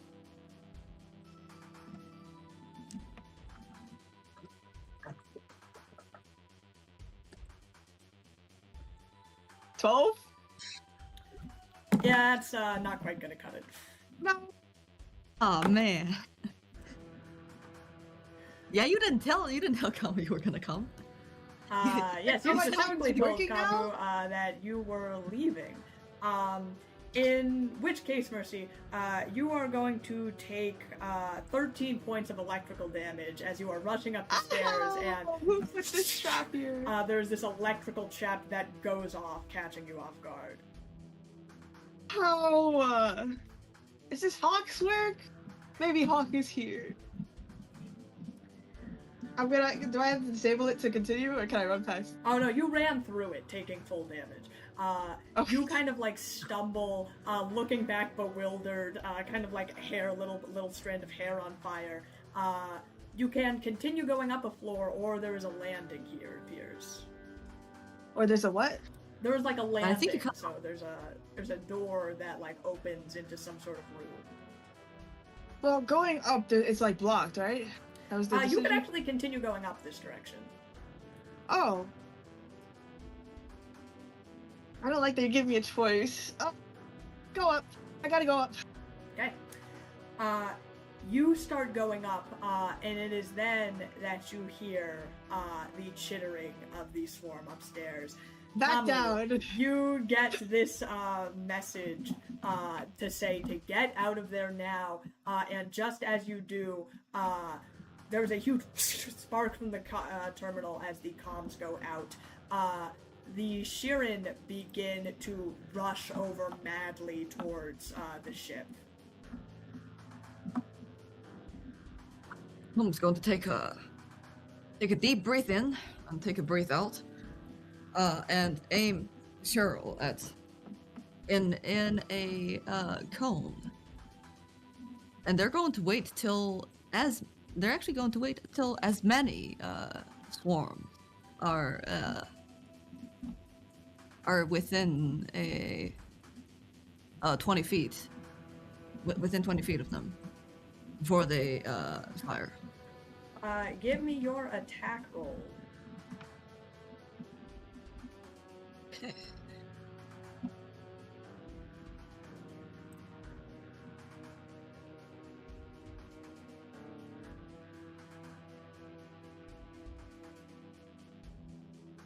This would technically be a full attack. So, do we roll twice, or?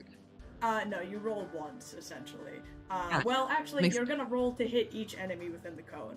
I would say from where you are, you're essentially spraying from the doorway. This is gonna be a lot. Let's see. I think it says roll the hit for each enemy, and then roll damage once to apply to everybody. Yes, that's essential. So you're only gonna roll damage once to hit everyone, but you essentially rolled to hit each guy. So Okay. How many times do I need to roll? you need to roll, we'll say 6 times. Okay, I have 60 points. So let me grab all my.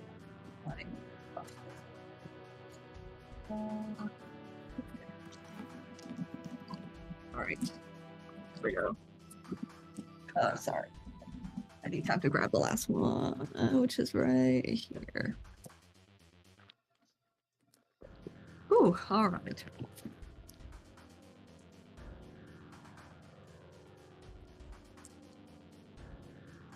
Wow, this is really colorful. I've not rolled that many people.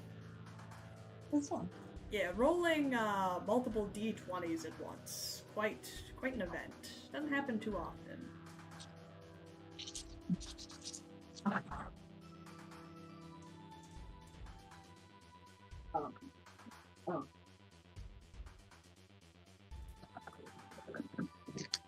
Hold on. Where's that last one go? Oh shit, I forgot the number, I picked them up. Here, I need a pen. Or I'll just note that down. 1 sec.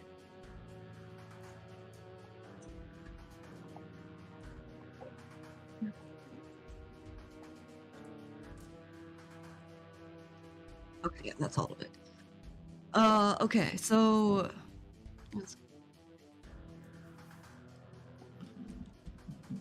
yeah, almost there.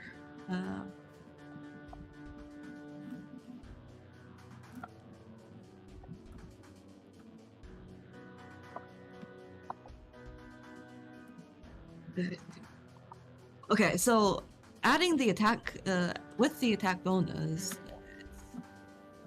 25, Okay. 28. Mm-hmm. Sorry, 28 is the nat 20 actually. 21, 16, 17, and 11. Okay, you hit 5 of them. Nice. In that case, roll your damage.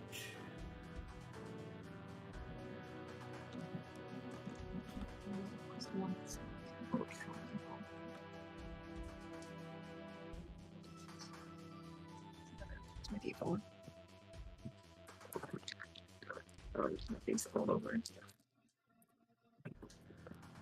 The amount of different type of damage die. I've only been rolling D8s and D6 for the entirety of the campaign. Now we get to roll. No, we did roll D4 before.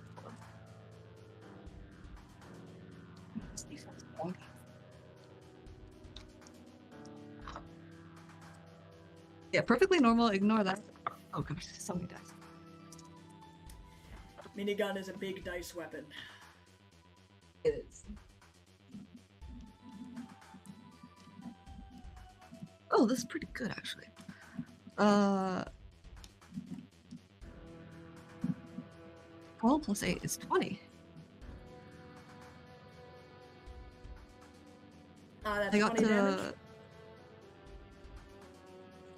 Yes, I believe that's 20. 12 Okay. plus 8. You take out all of the ones that you managed to hit. Just going in a row. Mercy, you hear machine gun fire going upstairs. Kamu, you row them down. You see Meridian and Vin frantically trying to call you over. It is then you hear a creaking noise. As you see that the children that weren't in, kind of like rushing straight for you, have jumped atop of the skiff itself and kind of like pulling at it. You hear it creak and you feel the back end of it begin to slide.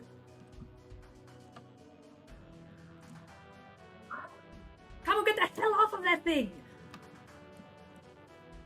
On our way. I was going to make a jump.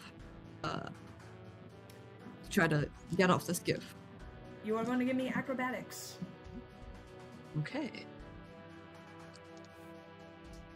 That is not bad. Is a 30 going to do it? We will see. You're being contested. Kamu, you like try to get your bearings and you start rushing for the door of this skiff. I'm about to make it leave. You feel it sliding backwards. The one shipment that you didn't manage to hit in your cone goes out to take a slash at you.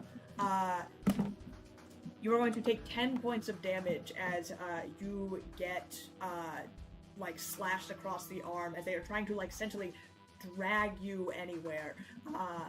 You jump out and you stumble. You feel the skiff slide out from under you and the ground begin to give up. You are on the other side, kind of feeling the ground give out from under you, from like this skiff kind of falling out. Let me roll for the other Sheeran to attack as well. Oh boy. No. Roll Roll again.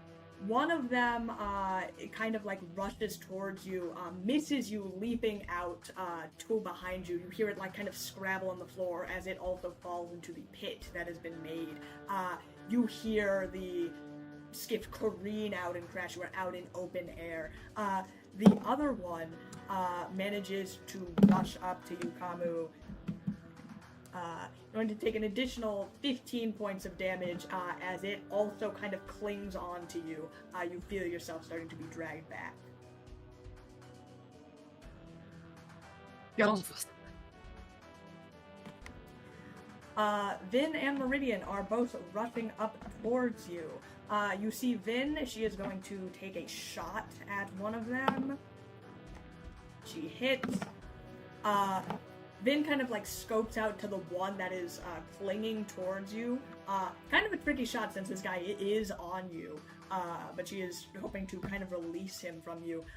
She fires, she actually pulls out one of her daggers, and you see this lance of electricity, some sort of technomancy spell, lash out and kind of hit the Sheeran on your back. That guy goes limp. Meridian is rushing to help you on your next check. She is extending out 2 hands for you to take. Well, there's no world in which Kamu wouldn't take them. Very well. You grasp on, give me another athletics or acrobatics check this time. Haul yourself up. Sorry, you cut off. Again. Acrobatics or athletics, please. Okay. Let's do acrobatics again. You're gonna Go kill for it. Kamu. Acrobatics. 24 for acrobatics. You're getting a +4 bonus because of Meridian. So 28. Yes, and that would have passed regardless. She hauls you half up as you manage to get your bearings. You see behind you the giant kind of pit in the floor. The skiff falls and crashes into several pieces. That computer is certainly not salvageable anymore. Mercy, you are heading up the stairs. You hear gunfire go off. You hear a whole lot of chittering. But you hear a voice call out that says, Kamu, it's get out of there now! And you recognize the voice of Meridian. Oh my gosh! Is that Meridian? Or are you a clone? Whenever you don't think they can hear you from your part on the stairwell, but... Okay, I'll continue going up then to their voices. You hear a huge scraping metal sound as you hear something... and distantly after, a crashing noise somewhere on the ground. Okay, something bad is really happening. I gotta help him. You rush up on your stubby little halfling legs. You rush ahead up these stairs, pulling open the door in time just to see Meridian hauling Kamu up, as well as Vin is also here. You are all reunited. Oh my gosh, hey, your leader's evil. Meridian, hi! I couldn't find Hawk. Kasuk, everybody else is fine. Brennan, yeah. What's going on? Where's Kamu?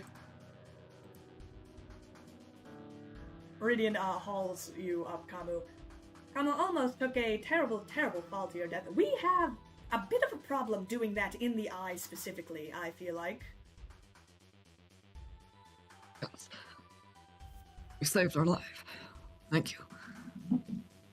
Oh, don't worry, I only hold grudges over people over their heads for the rest of their lives. Mercy will go up to Kamu and heal them for 8 with Mystic Cure. What is... Mercy? I'm a healer now! Like an evil healer though, so like more like a cool wizard. Go ahead and use Mystic Cure then, yes. Yeah, I rolled for 8. There we go, 5 nice. for 6 plus 3. Kamu, you may take that directly to your health.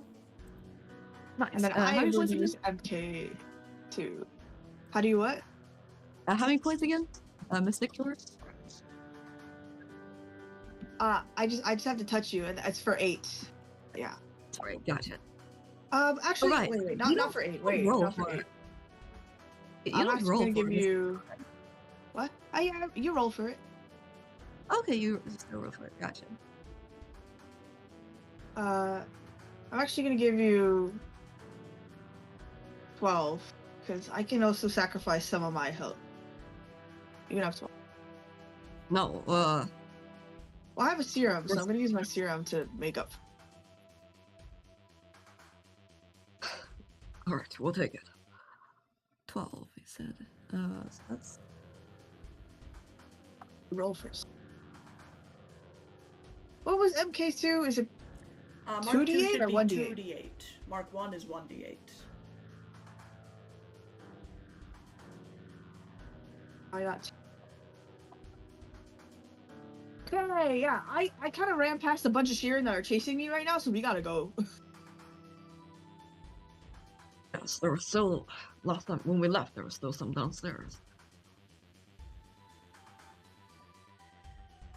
Well, And not stop any then- time.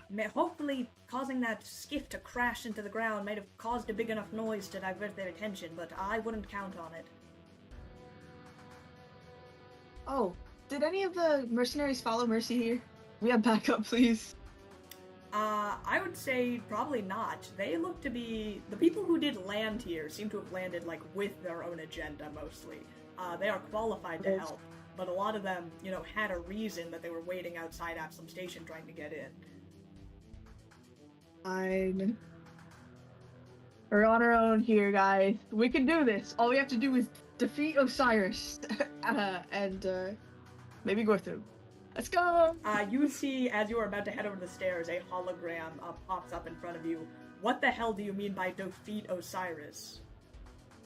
Oh, Kyle, you didn't tell him? Calum's going to sigh and walk over to Vin and say, "Thank you for saving our life. It's... I suppose that now would be a good time. They got Osiris. It's some sort of mind spell. We couldn't stop him. Osiris, Who's they? Gorthram. Gorthram? The forum member, Gorthram isn't Gorthram. He's something else entirely. We shot their... We hit their gut. But they bled some gray goo, and there was an eye inside of They put a it. spell on Osiris? Yes. Osiris had attacked us. That's not possible. That wouldn't have worked on him. Why? He's an incredibly powerful mystic. He could have canceled the spell. It's not really No. a spell. We know It's he whatever's was holding controlling back. the storm.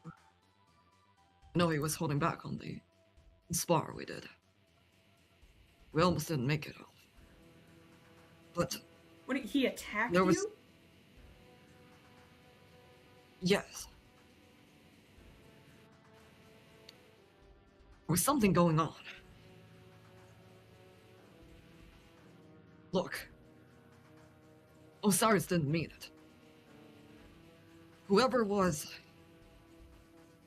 Whatever influence he was under, it wasn't him. Where the hell is he now? We don't know. He took Gorthram and they got out of here. He's working with Gorthram now, the one you said that did this to him? Because what, he's under a spell? Yes, from our perspective, it looked like that. Just you see have- for and you yourself. don't He's know probably where at he the top of is. the- No, we don't. She is already heading upstairs, ahead of all of you. Good luck convincing him. I will follow. Calum's going to follow trail closely behind. Calum's actually going to catch up to Vin. What happened? She is very obviously, like, not waiting for you guys to catch up. She is getting to the top of communications. Can Calum try to raise up and catch up to her? Sure, give me an athletics check. You're competing with Vin. Sure. Athletics or acrobatics? This is athletics. This is pure speed. Athletics. Okay. Please slow Well, down. a dirty 20. Dirty 20? We are about to find out. You can win. You can win. Roll them.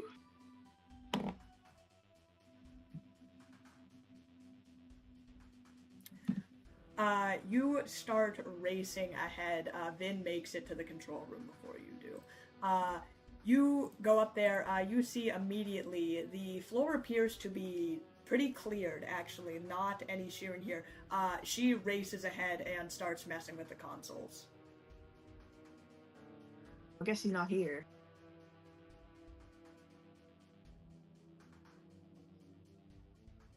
Look.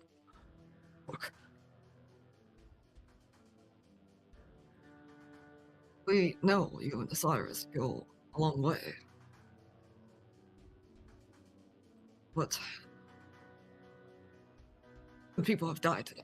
Please don't speak if you're not going to say anything helpful.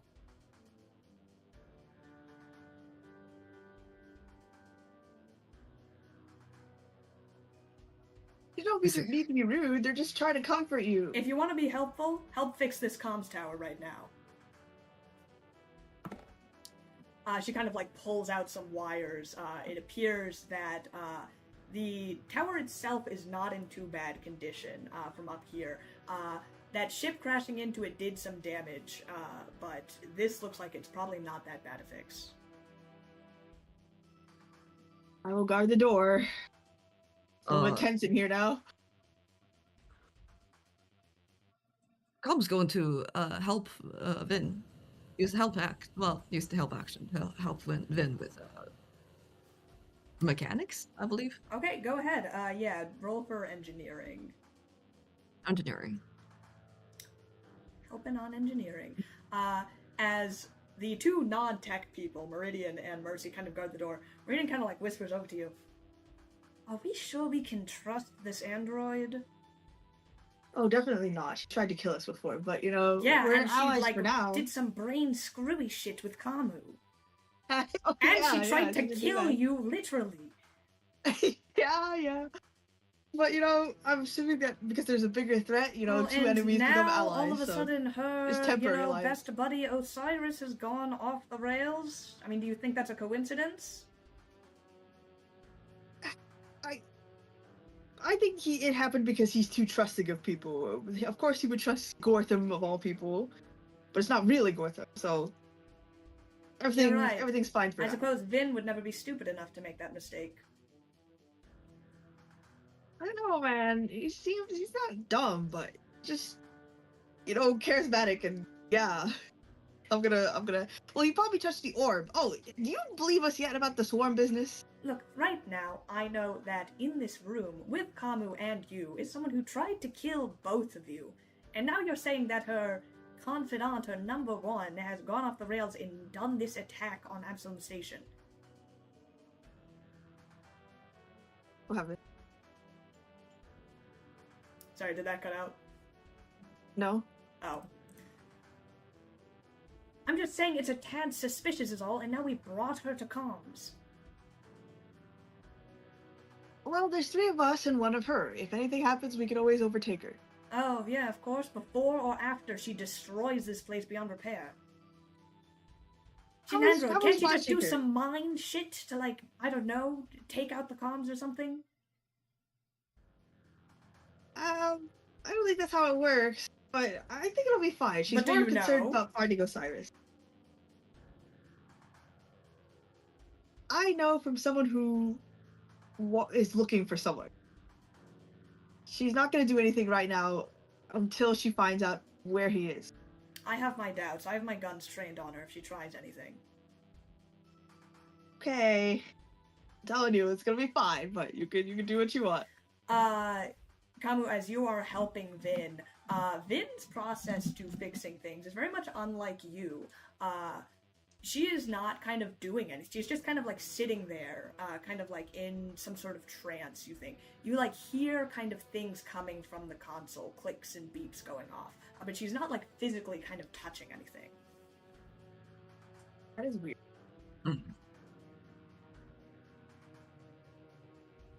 Interesting.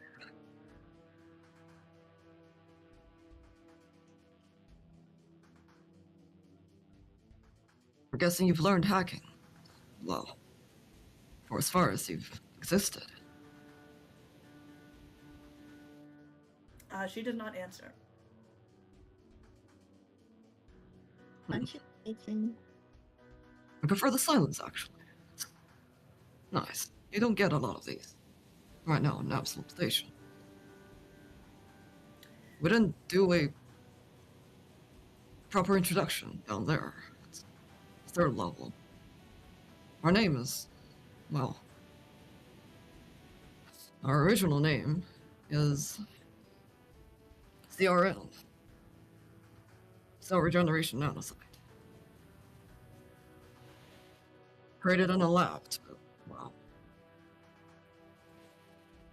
help a Copaxi live longer. We killed our creator.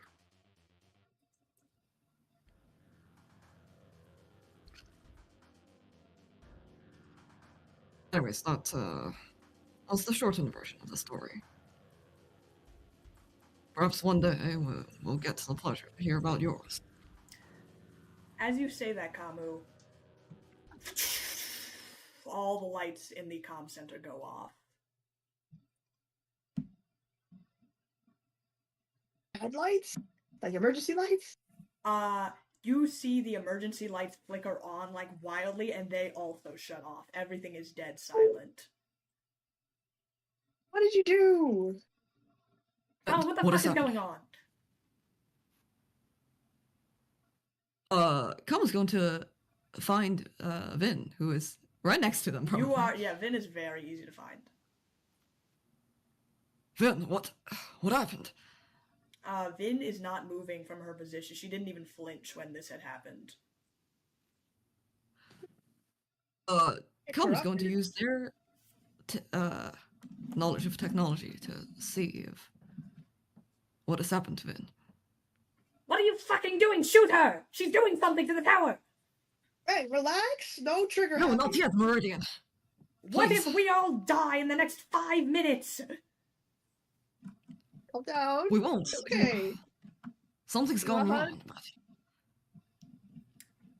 How do you know that? She's literally, we gave her perfect access to it. Why do you think she was here before me, you know? We know who started the attack. Yes. Osiris did it. And you think they're not in cahoots? Who do you think maybe Osiris would have trusted enough to lead to wherever it was that you say he got mind wiped? He's not a villain. He wouldn't do any of this on purpose. Please, trust us. Oh, she tried to kill you! So did you, Meridian. Yes, that's different, though.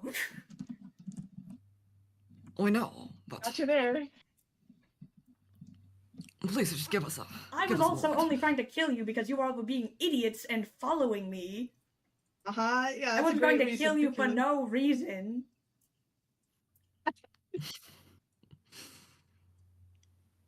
We know. Kamu's going to... While Mercy is recently talking to Meridian, Kamu's going to bend over and see if they can figure out what's Vin's condition. Give me a computers check. Vin has her reasons too, Meridian. Let's just give her a chance. Let me tell you this. Do you ever think that the reason we're in this fucking mess right now is because we trusted people we shouldn't have? Gorthram, Osiris. Yeah, we're here because we thought in good faith that they weren't trying to fuck us. And they weren't. They're both being controlled right now. It's like, one day I could be controlled. That doesn't mean that everything, the relationship we built up, was for nothing. You're sure Gorthram and Osiris are being controlled? Yeah, I mean, he has a thing in his gut that's really gross sounding. 29 for computers. Even still, we trusted him. And he let us right into this. And we will trust him to get us out of it, too. Once we snap him out of it. And you think that's actually going to work? Work with you? Shut up. As you do, there is a before you get close enough to check, Kamu, there is a noise and all of the lights come back on.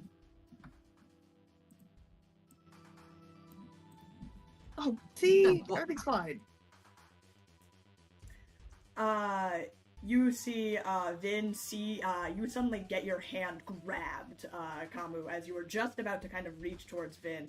You feel it's kind of like snap back, not breaking anything, but in a very precarious position. She is looking right at you.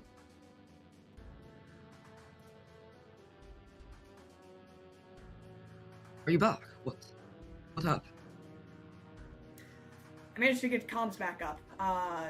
You hear a click, and suddenly all of like the there is blaring of noise from every single console in this room. Dude. Had to go dead mode for a second to actually get into the situation. I didn't hear anything that was said in the past 10 minutes. I was completely unaware of what was going on.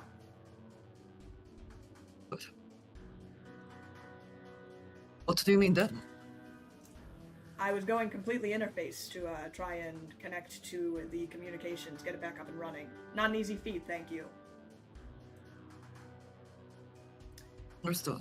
She ignores anything else you have to say. You say you see her kind of like put a hand to her ear, and she like kind of goes over to a corner. She appears to be like searching something, some robotic thing that you guys are not privy to on the outside. But suddenly there is a flood of messages from everywhere. Communications in Absalom Station has been restored on every level. Suddenly everyone has full access to everyone else's comms, just like it should be.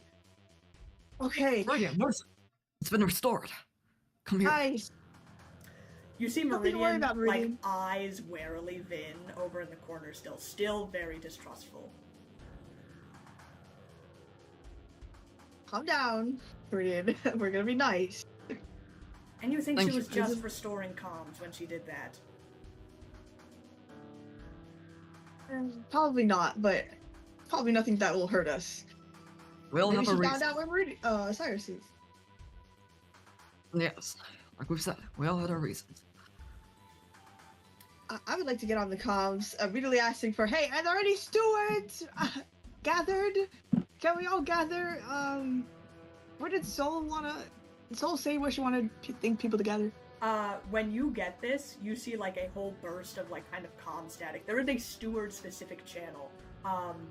There's a whole bunch of talk from different sectors of where everyone is. You see immediately on like the channel that Soul takes over once she has realized that comms are up, and she has diverting attention mainly to all of the housing districts. So that's Housing A, the I, and Housing B.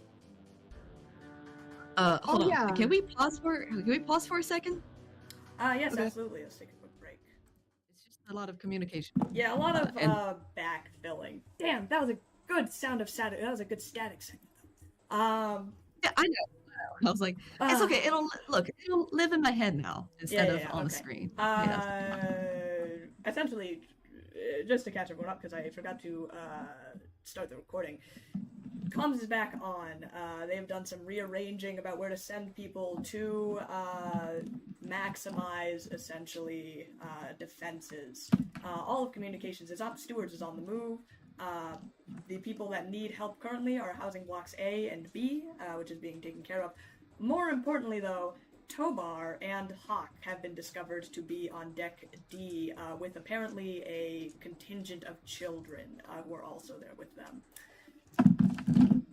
Vin has been, who is very focused on trying to find Osiris and what has happened to Osiris, and does not trust any of the Silent Star's crew, is going off on her own, not going to help the Absalom Station effort. Kamu's tried to convince her, doing a deep delve into where Osiris is, only to find that Osiris is on that small cottage orphanage of which he is rumored to have grown up in some sort of static haze. However, some glimpses reveal that he is actually on a ship leaving Absalom Station. I think that about covers it. Yes. And now you guys are relaying this to Vin, who is standing there, kind of stock still, not saying anything.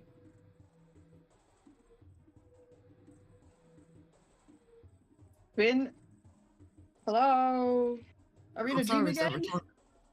Did Osiris ever talk about his past? Mercy, you kind of like wave your hand in front of Vin. She does not blink. Uh-oh. Did Meridian leave already? Meridian is still here, very suspiciously eyeing Vin. Meridian kind of like goes up. She takes out a dagger and she stabs Vin in the gut. Hey! Meridian! Her hand goes right through the hologram. Wait, no way. What? I guess she didn't. When she said she wasn't interested in listening any longer, I guess she took that to actually mean the truth. Looks like she gave us the stick. Wow. I see. In either way, we were also hoping doing that would have revealed the location of fake Gorthron. But if they are escaping Absalom Station, then there's no use finding them here. Mercy, come with us to Deck D. We need to proceed with our plan. Okay.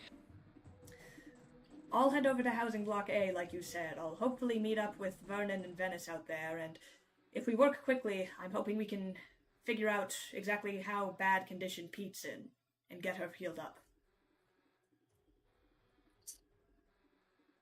Roger that. We don't blame Ben. If we were in her shoes, we would have done the same. She has her goals, and she's not willing to compromise them. That at least I can understand. That doesn't We're make trying her to a help good her. ally.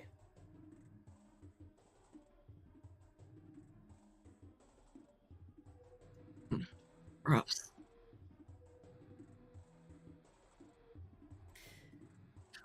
Let's not waste any time then. I'll head over to Housing Block A. We'll see what we can do.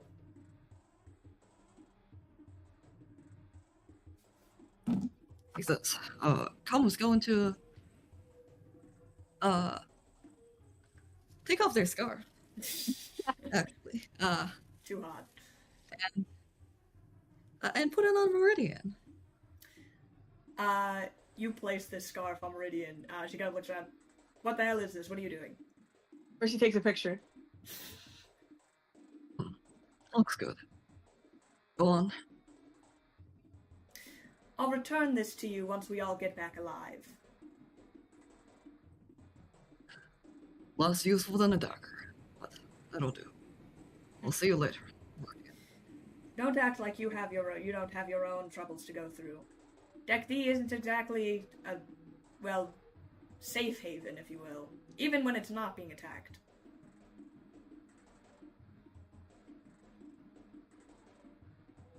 Oh, that's true. But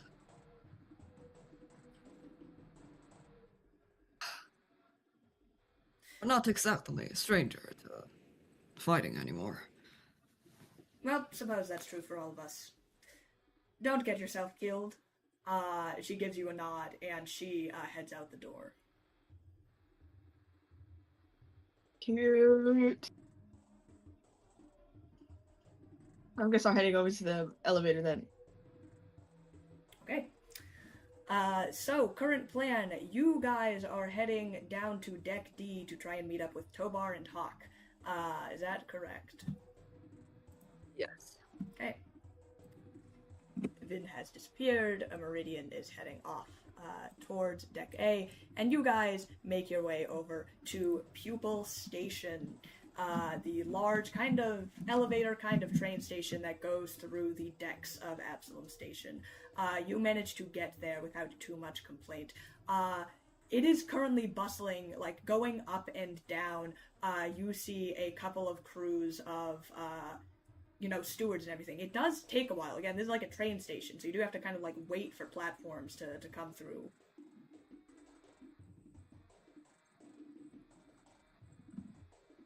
I'm just supposed this is the chance we get to talk. But I just need to see Tobar. That's all that is in my head, and I still don't know where Donahue is. He didn't respond to me. Can I text Director Soul? Sure, if you'd like to text Director Soul.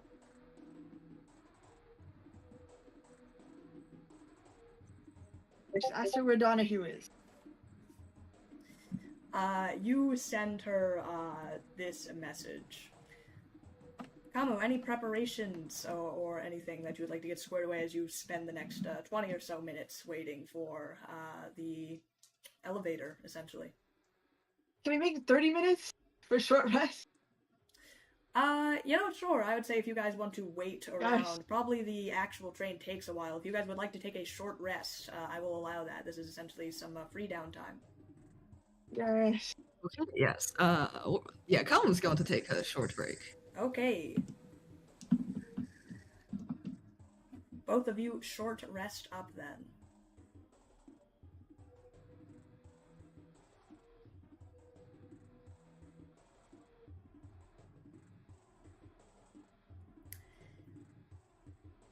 In that case, by the time the short rest is up, you guys, the station elevator appears, you guys get in and start heading down to D deck. Wait, sorry. I still don't really know how wizards work. Do I get spells back for that, or is it only long? Only long rest, I believe. You're a mystic, right? Damn it. Yeah. Yeah. If it is anything like the wizard class, then no, you don't get them back after short rest.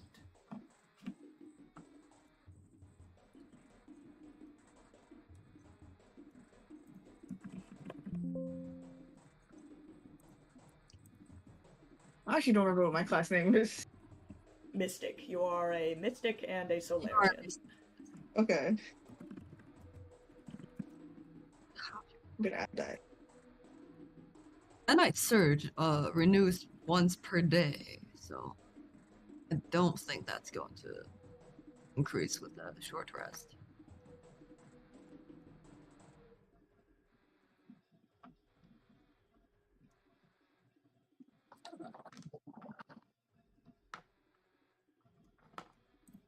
Okay. It's so annoying, man. I do like saving Tobar and Hawk. I guess some random kids, but I don't like that Osiris is currently escaping right now. We could shoot him out of the sky or something. You believe that he is currently leaving Absalom Station, so... Oh, can we tell the director so they're the police, man? Go chase. Oh, they don't have time. They don't have the resources. They're just gonna be like, oh, we can't spare the energy. What were you trying to get Director Soul to do? Send a unit to chase after him. Land that stupid thing. Do we have our ship? Can we get home to use the Can she operate the weapons outside without us? We have the tractor beam, right? Firstly, we do not have the exact coordinates of Osiris' ship. Well, we could guess, man. We could just snatch some random family, or we could get Osiris. Aldura is open space. Impossible to block. The entire space outside of Absalom Station. We don't have to block it. We have a tractor beam. We just guessed the right ship. I'm gonna risk it. And what if you did catch them? You're going to risk home and whole ship of civilians against Osiris and perhaps other beings with weapons? They're not gonna be able to fight. They'll be in the ship. But I am wondering what their... It was a small ship, right? So they can't have that good of guns. We just need to hold them there.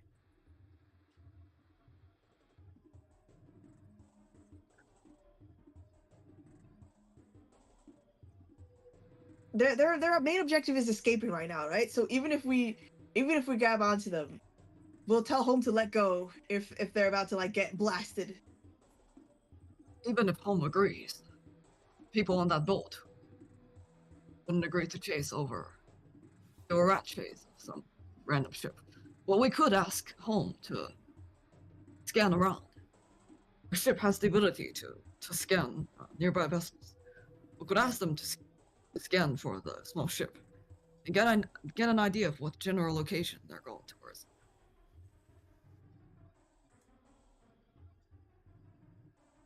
Uh, can you come? Let's come know what I mean, you general guys could just direction. call home if you would like. Oh, yeah, I keep forgetting we can call people. Yeah, go ahead, call. Hello, Abigail Fingal. Is it currently safe to land on Absalom No, Station? I need you to track down a 4-seater ship leaving Absalom right now. Very well. In the current vicinity, there are 34 ships of 4-seater location that are currently leaving Absalom Station. Of which one would you like me to track? What if we shoot them all down? Survival of Oh, the fittest. no. Very well. Opening guns. No. Oh, No, home. Scan for life forms. All of these Locate ships the ship. contain certain amounts of life forms. we need 3. There are 3 several life ships forms. that contain 3 life forms. Question: does the ship's scanner also? Does the ship's scanner can they identify what species? They cannot. I can only tell you of organic beings that are alive.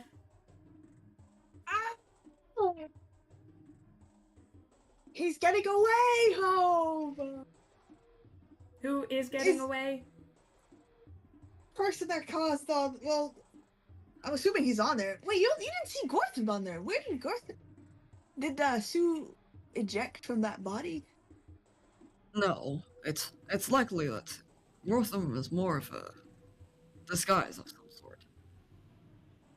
There are some beings in the galaxy that are capable of morphing. Can you? Okay, just save the If you trajectories of say all that these the ships. person is leaving Absalom Station, then it would make sense that Absalom Station is therefore safe to enter, correct? If the main threat is leaving? They might be leaving because it's about to blow up, so we have to check the engines. Mercy. Don't land here. Yes. Home, it is not yet safe. But you can tell them. We've comms is back on. We're mobilizing forces to stabilize the situation. And also save the trajectories of all the, what you said, 35 ships? That is only the ships that I can scan in my current range. Would you like me to try and survey all ships that are leaving? I cannot guarantee I can reach all of them that have left the vicinity of orbit of Absalom Station. Try, but keep it limited to 4-seaters. And then save all that info somewhere. Very well. I can construct a database of as many 4-seated ships I can that have left Absalom Station in this time frame. Okay, good. I estimate that number will range in the hundreds. It's not very helpful, huh? Do it anyways. Very well. I will scan and try to tag the ship identification numbers. Thing. She That cuts was the all. comm, now having this goal in mind. Oh, what's our game plan combo? I for one, I'm just gonna run out there, hug Tobar, and then go save the kids somehow, you know? We have to. Oh, wait, so hug Tobar, then see hug Hawk, then save the kid. We're going to find a way to save the kids as soon as possible. Then we're going downstairs. Okay. You guys Do not. land on floor deck D as the doors open. I'm running. Where's Tobar? Mercy, you begin they- running ahead. They mentioned deck D1, which is Starstone observation deck. Yes.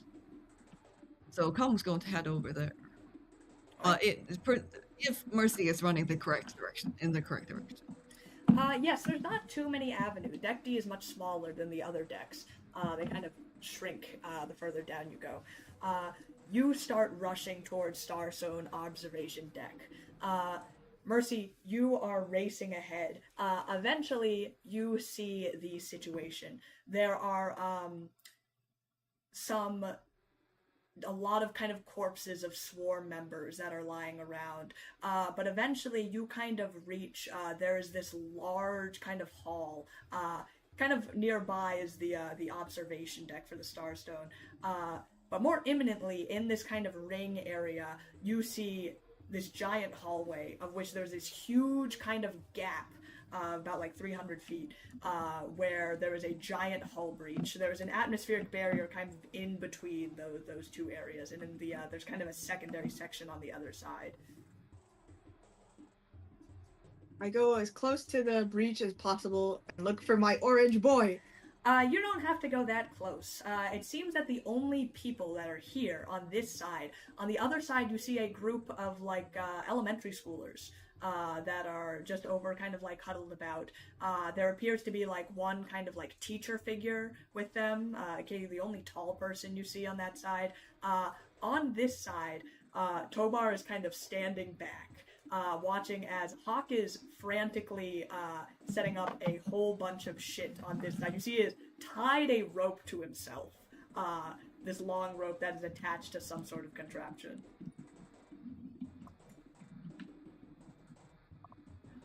Mercy! You get picked up in a giant hug from behind Mercy as you get lifted up and spun in the air. Mercy, I'm so glad to see you. I believe you're muted. Yes, you're muted. Mercy, I know you're not words. I get it. Tobar, I'm so happy to see you. I'm so happy to see you, Mercy. It is crazy and it's scary. I was trying to be cool for you on the phone, but it's like crazy shit's happening. I'm scared too. I think I was thinking about war and everything, and I was like, the kids are here, and I don't know if I can actually save the kids.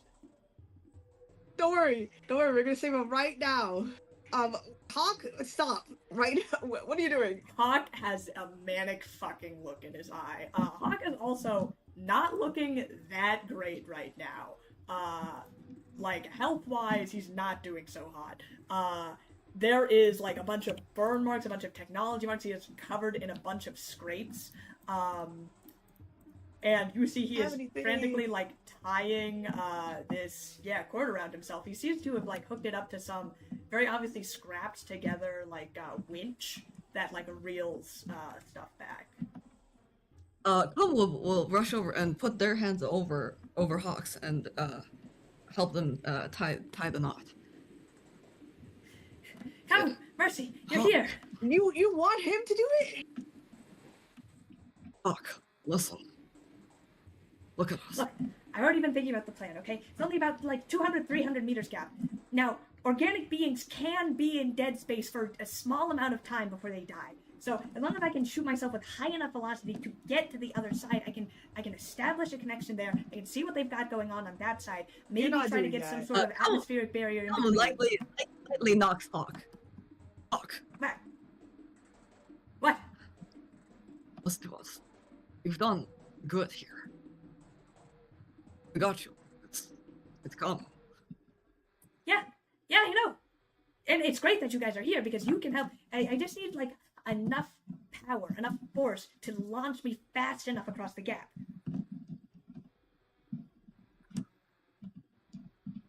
Hawk, let us do it. Like you do it? Yes. Cabo, I've been doing the things. Tobar has already saying that before, and I'm not going to let him do it. It's a good, I'm probably half your weight. In terms of shooting things at a high enough velocity, you can get a small enough object to go fast enough. It's just the math. That's where Mercy's supposed to volunteer. Bend over and Hawk. Mechanically, they're technically going to bend over and use their last nanite surge to heal 10 for Hawk. Okay. You give Hawk a hug. And that kind of like stun locks him for a second. At heals 10, you said? Yes. It'll heal 10. Okay. your healing abilities kind of it put him in better state than he was before. He was looking pretty rough, kind of banged up. He kind of like you hear him take a deep breath, perhaps for the first time since the siege has happened, as he looks back at you. Come, Pippi's over there. And I know what you're thinking. You're thinking that I'm gonna risk my life for some stupid thing. Kamu, she has to survive this, no matter what. We know. Is your sister over there? You kind of look over on the other side of the gap. A bunch of like elementary schoolers. You do see one goblin girl over there. She kind of has like a pink bow in her hair. You recognize her as Pippi, Hawk's second youngest sibling. Hawk, we're here, and we're going to save Pippi. You see, matters start to manifest from Hawk's arms, from Kamu's arms and legs. What the fuck? And they're going to wrap around Hawk as a spacesuit. Wow. Kamu, this is still very weird, but you're so useful. Kamu's last minor form.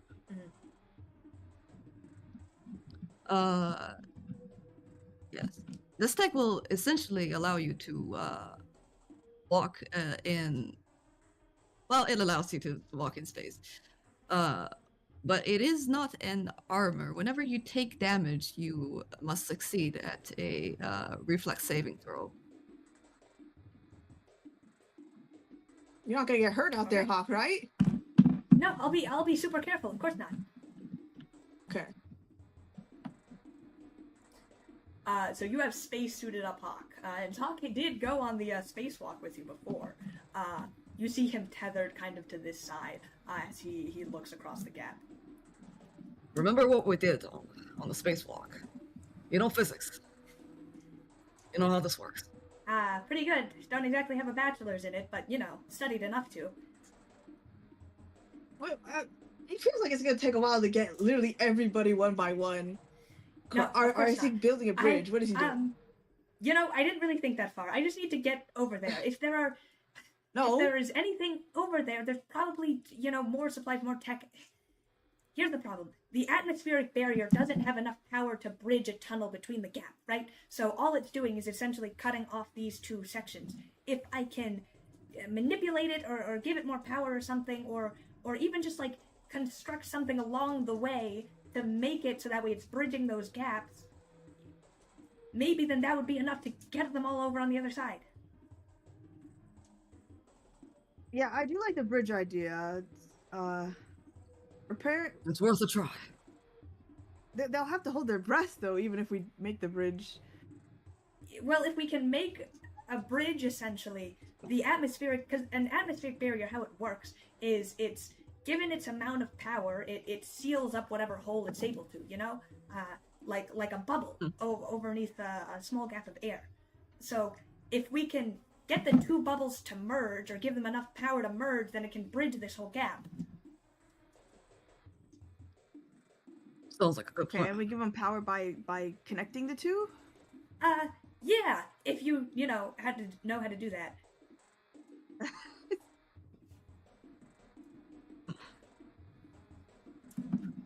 I want to do a perception check to look around for something that'll help. Okay. Give me perception.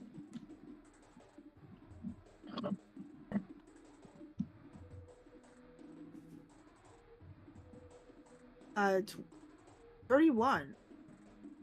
Oh no, 30. 30. Okay. You begin looking around for supplies too. What are you looking for specifically? I'm hoping you will tell me that. I will not.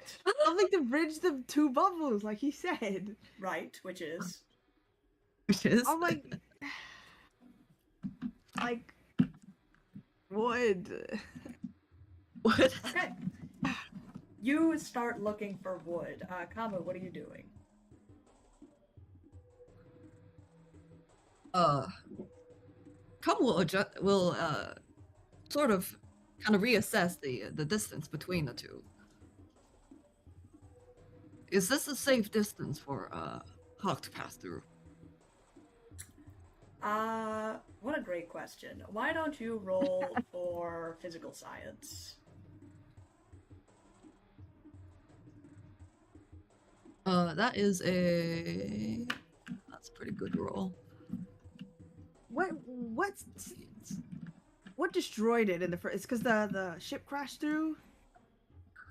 Is it like a backup atmosphere barrier engine? 27 for physical science. 27. Kamu, you know that Hawk has told you he has done the math for it. You think that without the suit, he essentially has like a fucking human cannon build that he's going to launch himself across. The goal is that if he goes fast enough, he won't be in dead space long enough to kill him. You don't know the math on that exactly, if that would have worked. You have given him your spacesuit, though, which you feel much better about. But he's tying a cloth to him so that he can get back, right? Yes, there's also a winch. Essentially, the idea is that the winch would pull him back fast enough that it wouldn't kill him either. That was his original plan. That is so stupid. What a Hail Mary plan. But yeah, Com's going to help tie, give him some sort of like a string, so that he can get back. I see a control panel on the other side.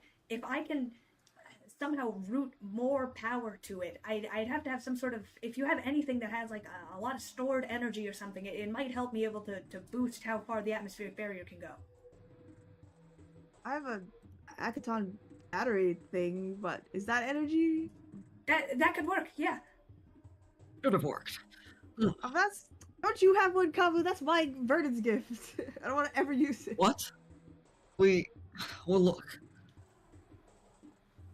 I think Vernon would be really appreciative that you are saving a group of school children. Hand it over!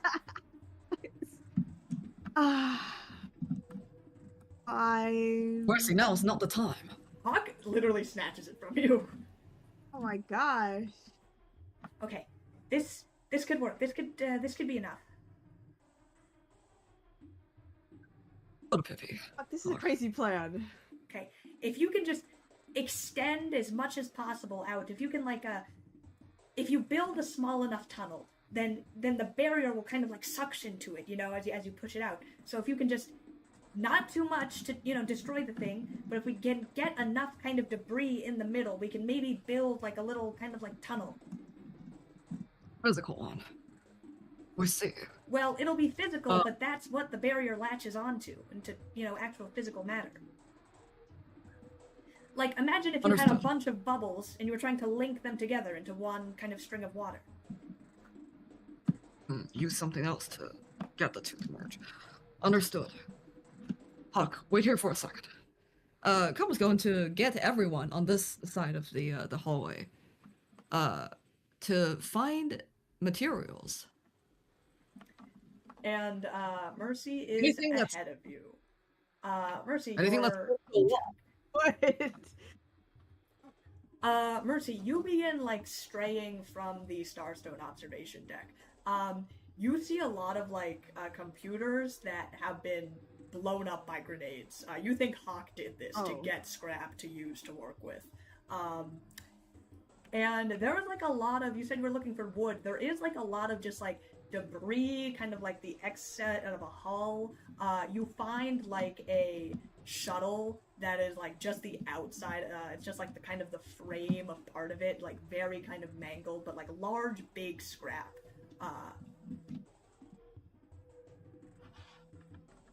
I will take it if I can. You go up to it. Give it a little push. Doesn't budge. Kind of like take a step back. Do a running kick. Does not budge. Fine, I'll like break it apart some more. Tobar comes over. Oh, hey, Mercy, what's up? Oh, Tobar, are you strong enough to push this over the edge? This looks like the size of a vehicle, so probably not. Tobar, but like you're super strong. Believe in yourself. I am kind of actually super strong. Thanks for noticing. I've been trying to hit the gym actually. But never mind that. Yeah, I mean, we could like we were trying to pull this around. We have a lot of like rope around and kind of pulleys and everything, ramp systems and everything that go around here. Let's use those. Yeah. They are? Do you know how to make them? Oh, I thought you found them. Well, like I know you can like do this stuff. I saw it in Captain Cosmic comic once. I don't have stuff. I'm not using my scarf. No. We like got on like the rope and everything. We just gotta like assemble it somehow. Oh, yeah, I totally know how to do that. Yeah. What is that, Oh, survival? awesome. Yeah, cool. I'll just leave this to you then. He drops a bunch of like rope and like some pulley things, like some spools in your hand. Well, some advice would be nice. You said you saw it in Captain Cosmic and everything? Yeah, you like wrap the rope around the thingy and then you like pull from one end and then like the other thing goes on the other end. You should show me. Show me a demonstration. Well, the thing is, I don't know how to do it. I'm gonna call. Oh no, I don't want Cock to do something while we're not looking.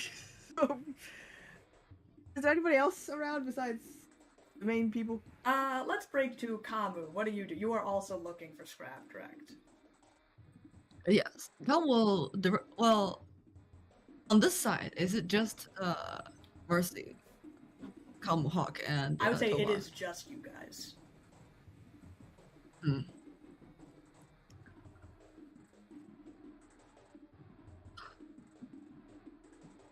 Hawk probably doesn't want to leave, so Kamu is going to look at Hawk. Say, we're going to get some materials ready. Okay, I'll be waiting here. You stay here and watch Pippi. He gives you a nod. You better not. It's going to be fun. You see he is in comms communications with the group on the other side.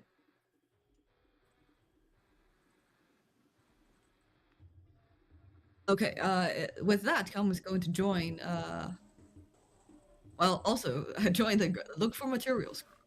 Yes, you do see that Mercy and Tobar are like talking over this big piece of scrap, or you may investigate elsewhere. Seeing the two are talking, Kamu will probably walk over. What is this?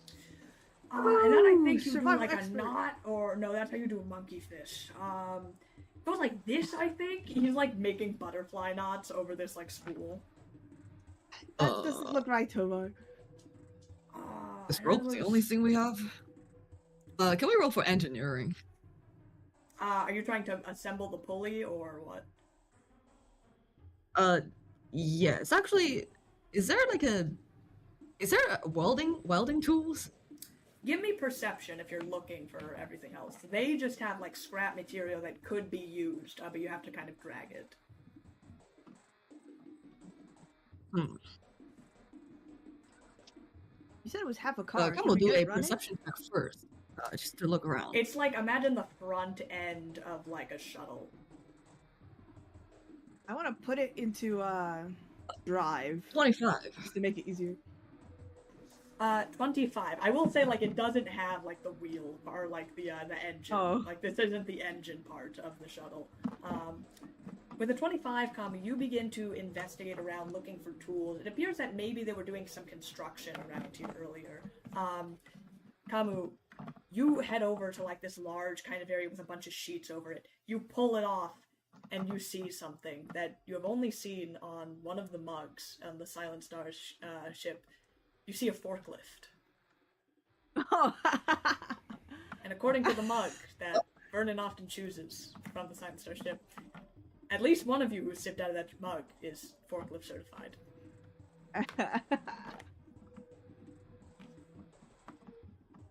Oh. Let's get to work. Mercy? Tobar?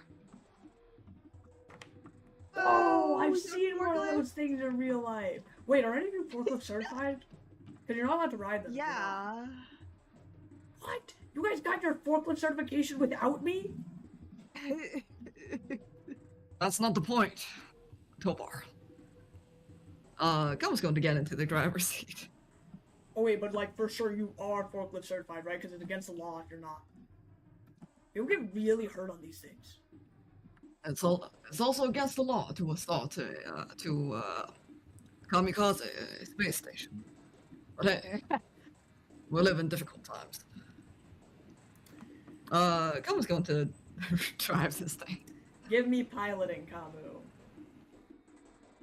Oh, piloting. It's been, what, 40, 50 episodes before piloting was ever used. Hawk is our very baby pirate. Oh, how fascinating.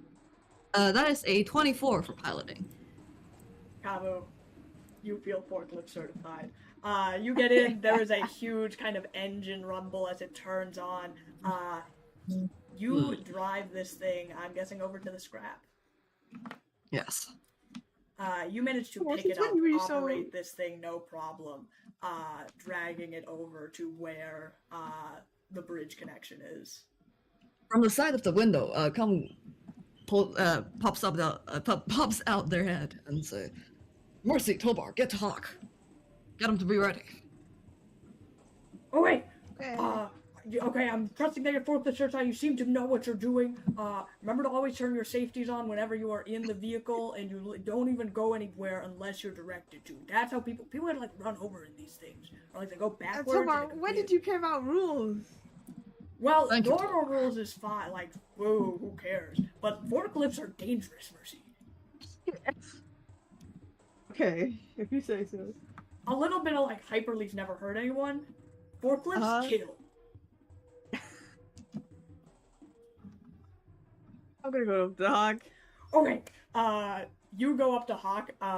Tobar kind of rushes over. Okay, this is the official impromptu meeting of the Captain Cosmic fan club. Now, I know these are dire circumstances. We're actually not going to talk about Captain Cosmic right now.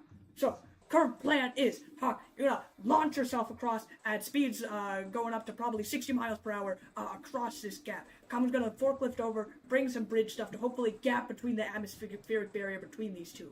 If you get your actual, that module that Mercy just gave you, and you attach it to the computer module on the other side, if it creates a big enough energy surge, it will bridge the gap between these two areas just long enough for maybe all of the other kids to come running over to this side. We don't know exactly how long that's going to last. So we got to operate quick. Everyone get the idea? Yes, sir, yes, sir.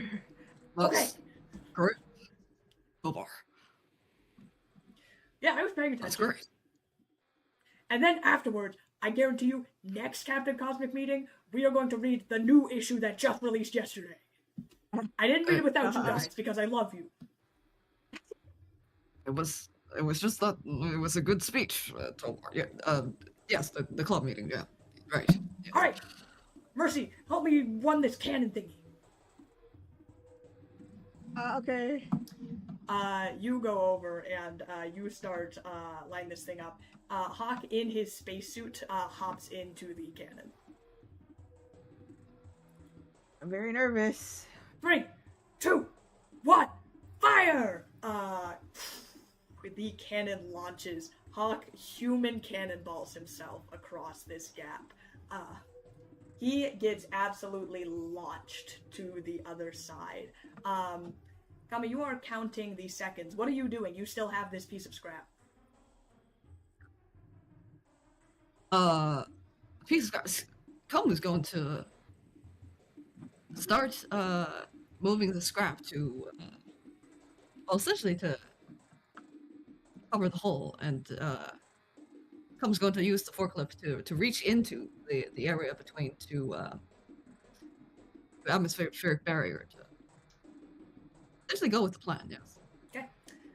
You begin to inch. It's essentially like a tunnel shape that you're trying to inch out as far as possible into. Ideally, you'd want to put this kind of in the middle of the gap.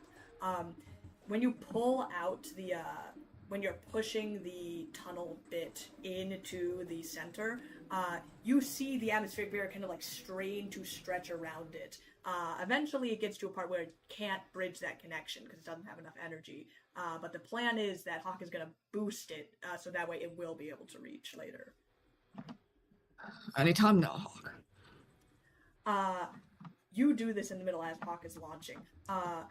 You see Mercy and Tobar come over, like help trying to. The forklift has a pretty good arm that it's able to like extend out into the hallway as you guys kind of start pushing this tunnel over. Counting the seconds, Kamu, you think that without the suit, Hawk would not have been able to make it. Oh my gosh. But he, or if he did, he would have like passed out on the other side. But with the suit, you see him launching. He's kind of in open space. The velocity keeps him going with nothing to slow him down until eventually he hits the other barrier and falls once the gravity activates. You see him run up and give Pippi a big hug, though you guys can't hear what's going on the other side. Okay, Pippi, I love you! let's get to it. They definitely cannot hear you. You see Hawk go over to a panel and he pulls out the Acton battery hack, applying it to the console. You hear Hawk on comms calling over to you. Okay, we have everyone on the other side. Forklift in position. Okay, if you can... I know the forklift's important, but it is another big piece of scrap. If you guys can try to, I don't know, use the cannon to maybe launch it over to the other side. Maybe, like, as an additional support. Or just any other pieces of scrap that you can eject out there. We see. We'll try. It doesn't matter. I don't know if it'll be much help, but I'm going to activate the battery hack. Keep pressed, Hawk. Yeah, Kamu's going to drive the forklift as far as possible. Give me an acrobatics check, Kamu. Well, can you just drive it off the side and that'll still work as a part of the bridge? Will it just fall down? I would say there's no gravity also in the part where, so like that tunnel that you've sent is slowly making, by, law of conservation of mass, it is continually moving through these centers. So as long if you like threw something out there, it'd probably continue on a trajectory. That was Hawk's whole plan to getting to the other side. Kamu's going to extend the arm of the forklift to create as much, what's the acrobatics for? You were trying to get out of the forklift before you also get out into 0G and cannot get back. What a good question. Okay. Well, we do have high acrobatics. Well, a dirty 20 do it. Dirty 20. You start pulling out the, you're essentially putting into full drive and trying to jump out before it, like, hits where it loses traction. You start going, and you trip a little bit. Your leg catching on the pedal, Kamu, and Tobar pulls you out of it just as you get ejected. I told you forklifts are dangerous! Thank you. I'm starting to think you weren't actually forklift certified. Did you lie to me? Of course we were not Tobar. It was just, there was... You used a forklift and you're not certified? Come on. Do you know how many OSHA violations could just happen right now? You know what terrible, terrible things have happened on the watch of negligent corporations who let their workers do their dirty work, who get underpaid. You hear Hawk on the terminal. Activating now! There is a huge electrical spark as you see the barrier extend suddenly to the center. As this happens... Oh yes, go on. Oh, that's fine. Go ahead. As this happens, there's huge kind of sparking noises from this entire sector. Whatever Hawk is doing to that panel is affecting not just like the barrier surge, but everywhere else. You hear some beeping noises, some chittering from drones. No. Oh. Drones? Coming from which side? From behind you. You look behind you to see a kind of panel in the wall. This is kind of a high security point of the station, being right next to like the engines in the Starstone. You see these kind of drones get up, suddenly sparked by this surge, as they fly up to the air and look over. Security threat detected. Oh my gosh. Where were you with the shear over here? Absalom Station never make their drones useful. Come on, Shoot get one out their down. weapon. You say that just as one of the drones swoops down and takes a shot at you. Kamu, you are going to take 9 points of damage as it pulls out its minigun and begins shooting at you. Kamu and Mercy, you are up for combat.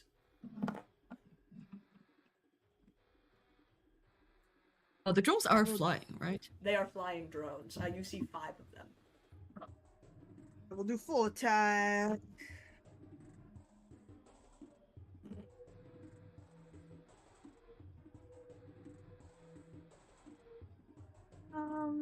Hmm.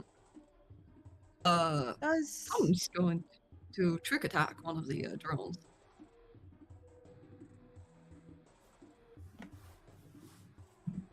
a 24 and a 19 hit? 24 and a 19 will hit. Yay! Go ahead and roll I'll your do damage separate for type. those 2.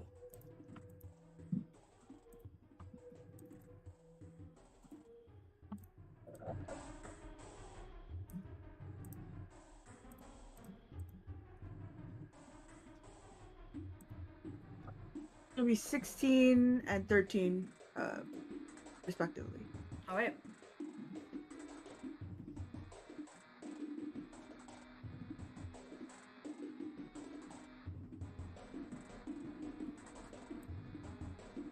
I'm just the kid who's 4 each day or something more. I like exploring outside. Can you tell me your damage again? 16 and 13. Okay. I mean, that one shots them. That does not one-shot them. You fire off and you manage to hit 2 of them dead on, though, as they begin to careen. Kamu. Does a 26 land the trick attack? 26 will land the trick attack, yes. Oh, nice. On that case, we're gonna hold the regular attack. Okay, that's fine. Will a 19 you said will land the regular attack? 19 is that right? lands on the regular, yes. Nice.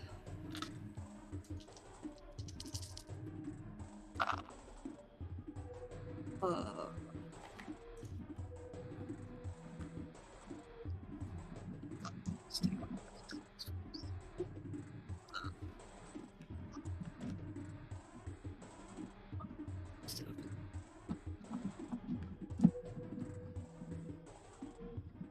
35 points of damage to one of the drones. 35 is Drone? going to take out one of them. You line Wow. up your shot and you hit it right through its main processor, and it goes spiraling out of control. Can we use that as part of the scrap bridge? They are pretty small. They are like essentially like a winged drone that you would imagine, a helicopter drone. Whatever with that you may do. Meanwhile, the kids are starting to make it across the bridge. Tobar has his gun out, about to shoot them, and then he kind of like rushes over to help them get to this side. So that's going to be his turn. Rest of the drones, let's see who they attack. Mercy, the 2 that you shot at are going to go after you. No! One of them is going to hit.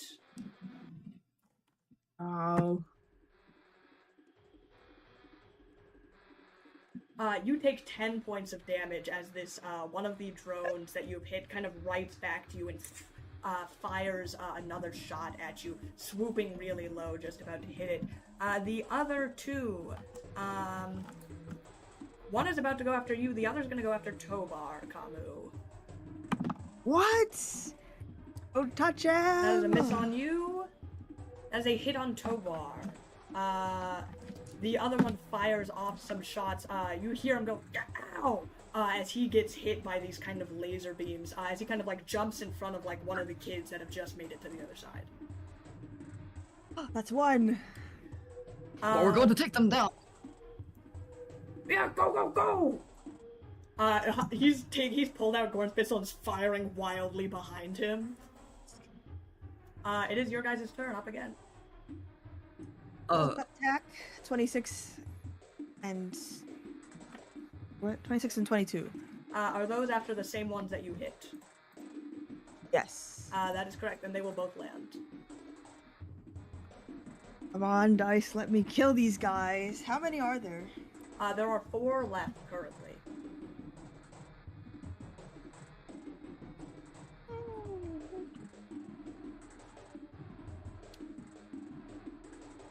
These are terrible rolls. 16 and 19 damage. Those are both going to do it. Those other 2 drones that you have hit kind of explode in the air. Kind of hot fire kind of raining down on you guys. Cum's going to draw the attention of the remaining 2 drones. How are you going to do that? Actually, before you do that, Kamu, I would like to, just as Mercy fires off her 2 shots and the others 2 explode in the air, you hear another beep, beep, beep come from some of the walls of where you are at Starstone Observatory. You see these slots open as 3 more security drones start coming out. Is there a way to disable them? Is there a panel somewhere? Is there... Actually, looking at that, Cum's going to try to find a way to shut the security system down. That would be smart. And it's like, what role would that be? A perception? Let's see. Tell you what, alright, so you can use your movement to get over there, easy. I would say action to do this is either computer... I'd say it's computers. Okay. Cum will head over and make a computers check. Okay. You rush over and begin to make a computers check. Mercy, about half of the kids have made it over. You see the atmospheric barrier begin to fritz a little.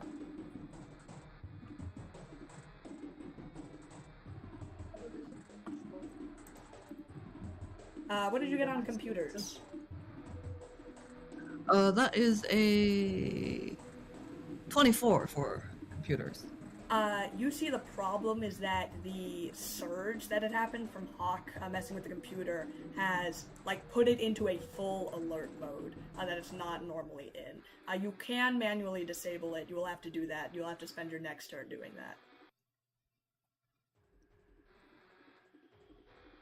Okay. In that case, interesting. This is an interesting situation.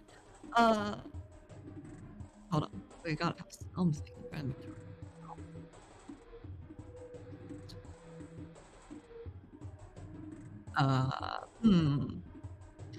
Fascinating.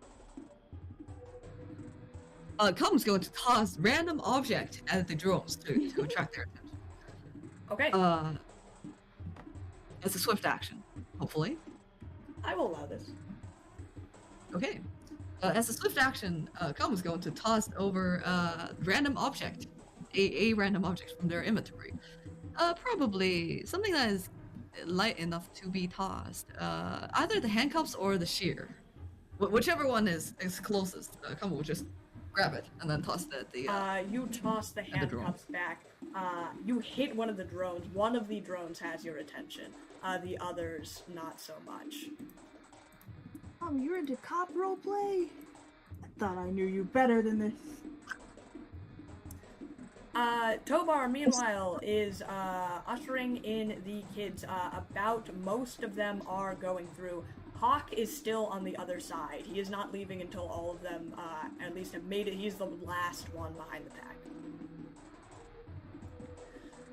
This barrier's gonna go a whole much faster. You guys gotta run! It's just like the turkey trot in elementary school. I know you guys did that. What? All of the kids are like running across. He's going, this is the fitness brand pacer test. You gotta make it to the other side of the wall or else you'll die. Beep. They do that in school? I never went to go. 1, 2, 3, 4, 5. Let's see. One of them is going after you, Kamu. Since you have grabbed its attention, that is going to land. Kamu, you are going to take 14 points of damage as this thing gets a dead shot on you. Now seeing that you are on, like, kind of the panel, it is gunning after you. The other 4, let's split it 2-2. No, we don't have to split at all, actually.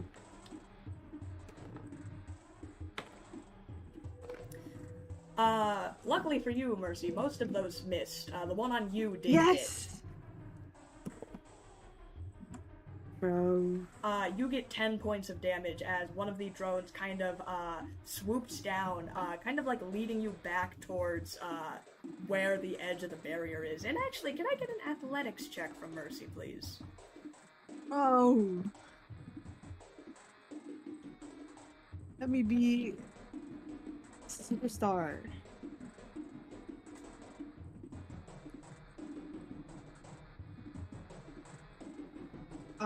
18?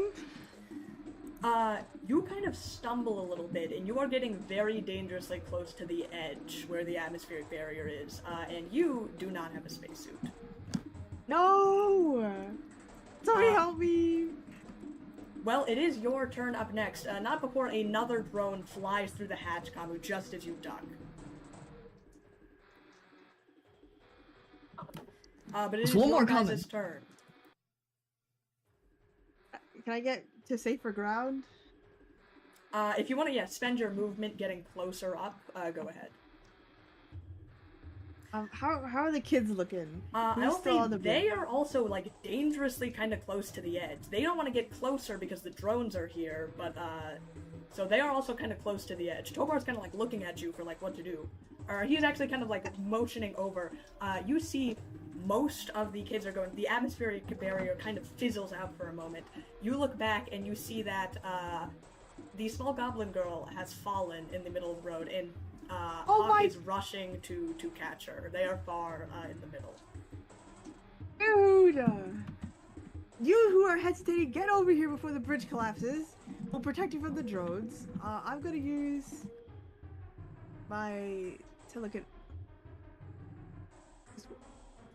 I have a telekinesis power. Oh, weapon orbit. To use Losok's walking stick. Get her to grab onto it. Give it to the goblin girl. They are like 150 feet away, I will say. What's the range on your telekinesis? Oh, 150? Bro, probably not.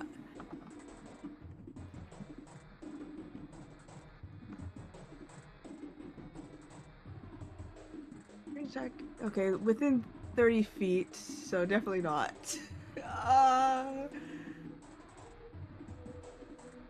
If I get on there, will the bridge collapse? Not because you're there. I will say you also have to, essentially, if it does collapse, you're pretty screwed. Oh my... What do you expect me to do right here? Rachel? I'm just She's telling falling? I'm just telling you what the situation is. Hawk is like actively, like this was his part of like the job, was to make sure everyone gets to the other side. He is rushing towards her, and they are the last people. Okay, I want to get to the cannon then, because he still has the rope, right? I want to, like, as soon as he grabs her, I want to start pulling the rope. Okay, you can ready that position, but that will be your turn. Okay. Okay. You rush over to do that. Tobar is trying to usher the people away from the edge, while everyone's getting shot at. Kamu, what are you doing? Gum was trying to disable all the drones. Give me a computers check. Please, for the kids. Damn it. No. Is that a 1? No, it's not. But it's also not that good. Is a dirty 20 enough? A dirty 20. Good. You are working on the drones, you managed to manually shut this door that was keeping drones from coming in. Okay. Question. From our previous experience of fighting with the drones, what will attract their attention? You did throw something at them, and that is, obviously, people, they seem to go after who's attacking them, just through this fight, you notice. Come remembers that all the kids are pretty low. They're pretty short because they're kids. Come's going to shout to Tobar and the kids. Tobar, get everyone to duck! Okay, everyone, you know how Duck Duck Goose is played? We're gonna play that right now. I'm the goose, you're all the ducks, everyone go! And Come's going to swift action pull out Cheryl? You're gonna fire this minigun? Oh my god. Yeah. Okay.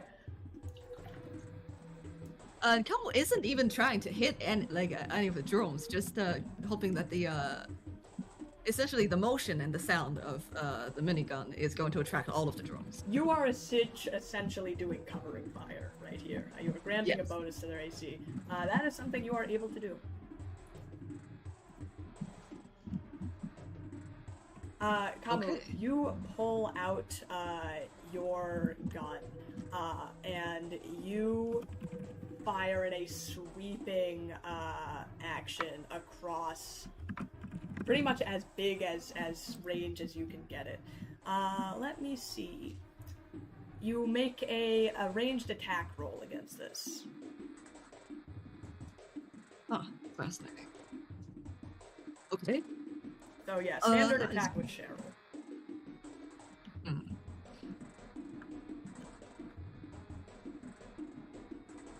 24 to hit. Actually, no, sorry, 26 to hit. You only need to beat a 15. So you easily fire in a large sweep across. You essentially, no drones are going to attack the kids this round. What about me? Not me, right? You, not so much.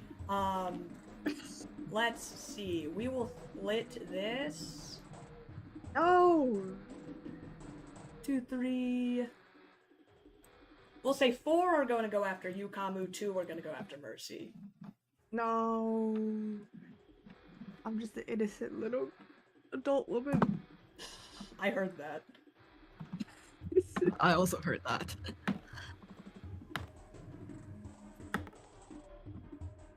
That's going to be 3 hits on Kamu. 1 hit on Mercy.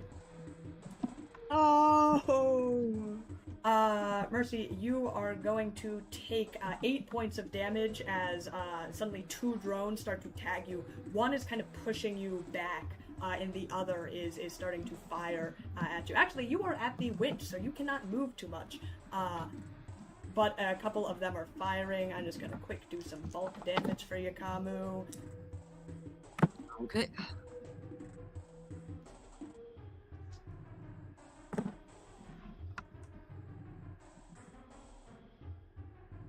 You're going to take 29 points of damage as all three drones begin to gun right for you, Kamu.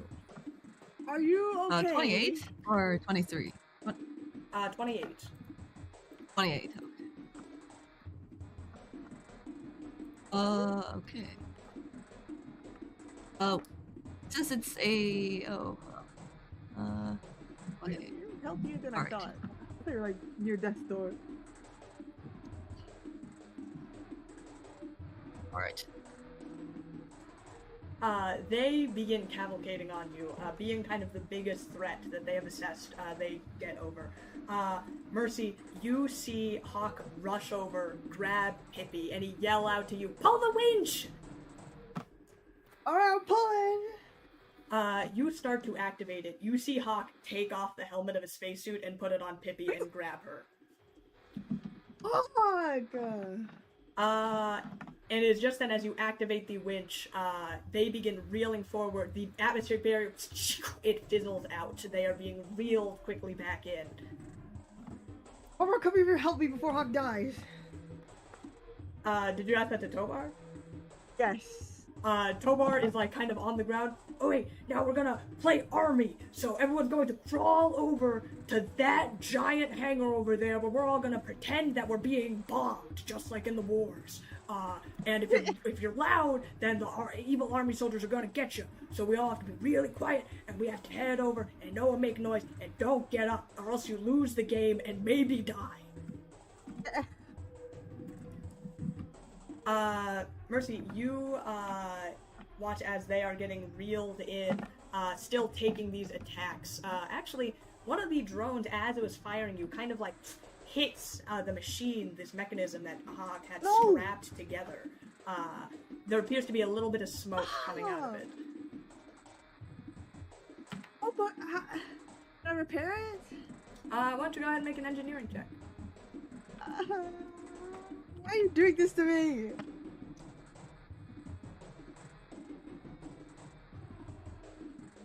$23. With your engineering knowledge, actually, and also just knowing Hawk, this is like very his own creation. You managed to go and tinker up with it. It's a small patch. A bullet didn't hit anything major. You begin reeling it up.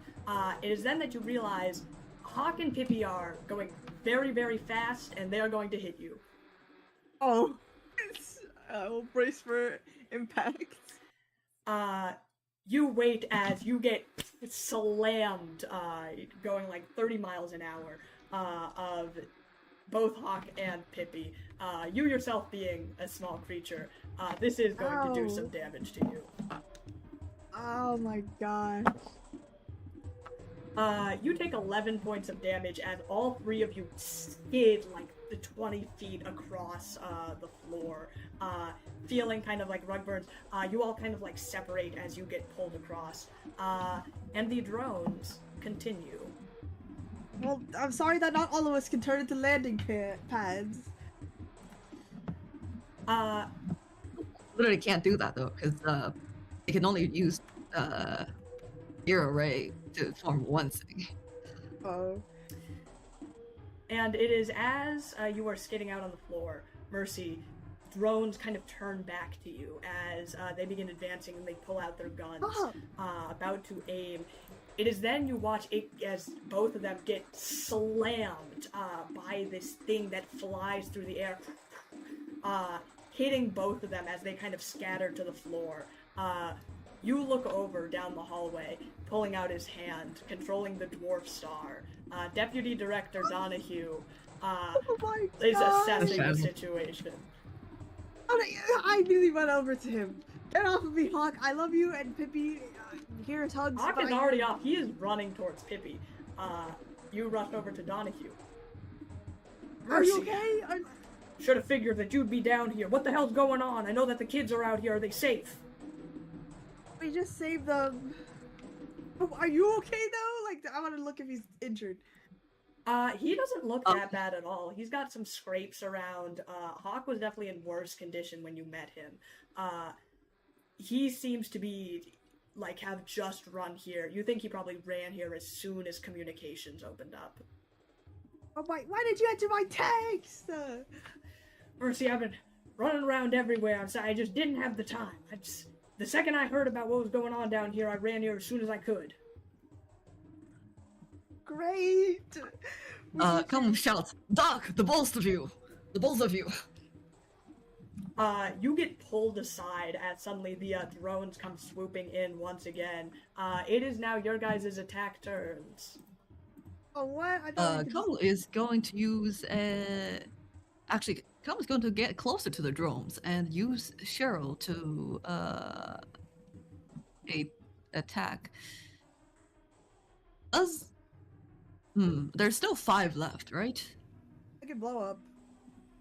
There are 6 left. 6 left. Hold on, let me look at. They are also not clustered very closely together. Again, they fly in kind of like these erratic patterns. But you could probably catch a couple with a supernova. No, you've already crushed my dreams. I'll just attack them normally. Calm is going to use Cheryl to do another spray and pray, Okay, go ahead. which make a full attack for all of the enemies within 20 feet. Okay, I would say you could catch 4 of them using spray and pray. Okay. I got 25 for roll. 25 for what are you doing? And Attack roll. Okay, excellent. that is going to hit. Yay.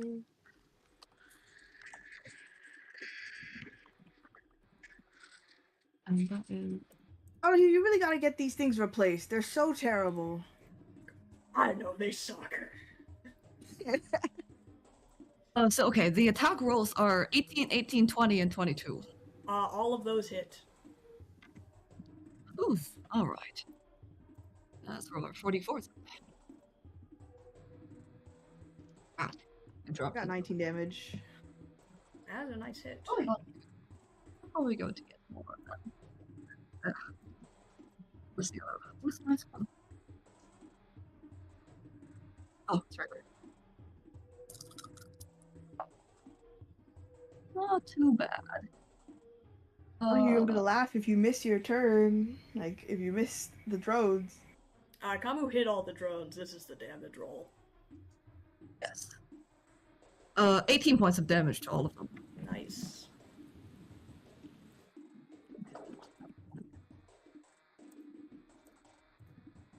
You fire in a wide, sweeping array. All the drones you guys hit are badly hurt. They are not down quite yet. Donahue is going to go in with a full attack on 2 of the ones you hit. Oh, he is going to sweep that. You see 2 of the ones that you hit that are kind of like wobbling in the air, Kamu, get decimated by the dwarf star. There are 4 remaining. 3 of them are badly injured, 1 is not injured at all. But all of them are going to attack. Give me that weapon! Honor you! Let's get an attack. Hawk, can you on please him. help us? You're across the bridge now. Yes, Hawk is across the bridge. You see he is rushing over to Pippi, and he is taking her over to where the other refugees are. Okay.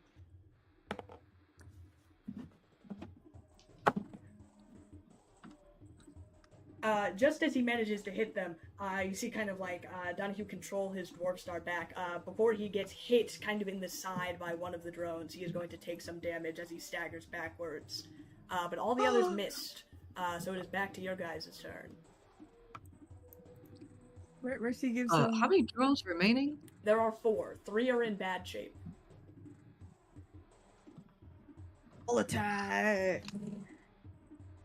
The thing is, full attack only works for you, but Calum's going to get some awkward situations if they're using full attack. It's okay, Donahue's gonna get 2 as well, if he doesn't miss. Yes, let's make sure we take this one down. Calum's going to use their sniper rifle to take down. Swift action, switch to Sting Sniper, and then make an attack, regular attack. On which one? On one of the ones that are injured. Okay. One of the ones that are in bad shape.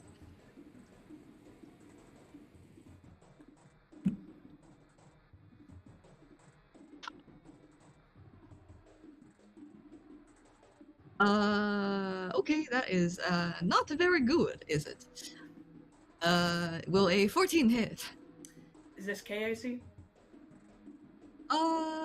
Fascinating. Yes, this is KAC. 14 will not hit on the KAC. Oh, darn it. Okay. That's your turn then. Got 20 and 27. Both of those will hit the drones.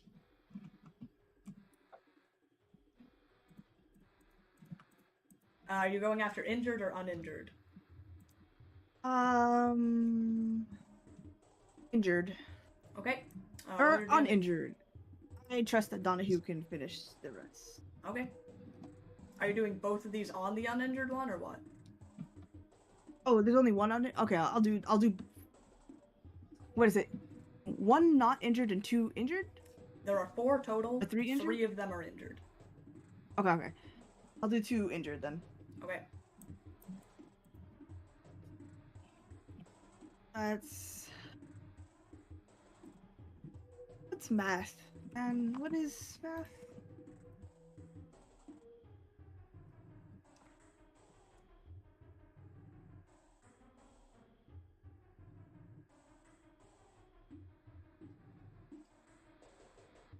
Damage bonus is per roll, right? Per like attack, yeah, you're attacking two Yeah. things, so yes. Oh.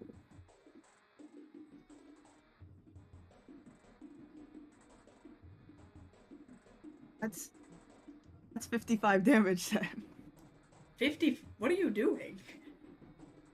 I got a nat 20, so that's 2 rolls. So plus okay. 15, plus 15, plus 15. Oh, that one on And the I got damage. 10.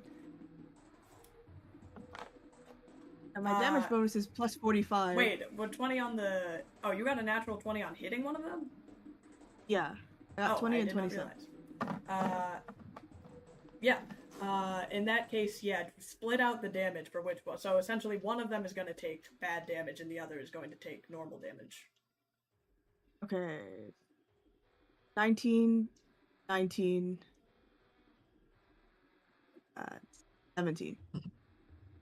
You said 3 numbers. Oh, yeah. It's between 2 people.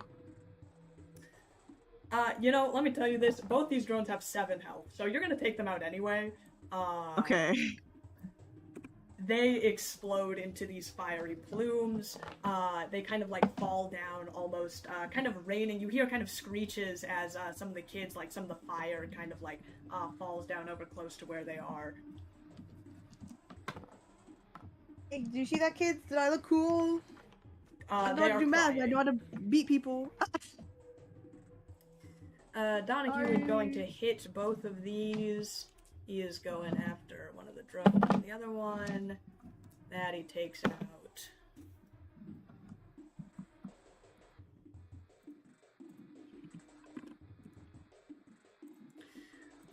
Donahue takes out the last injured one and smacks as a last action into the other drone that is flying close by. It spirals over to the ground and hits the ground. Its helicopter, like essentially wing, having been stopped.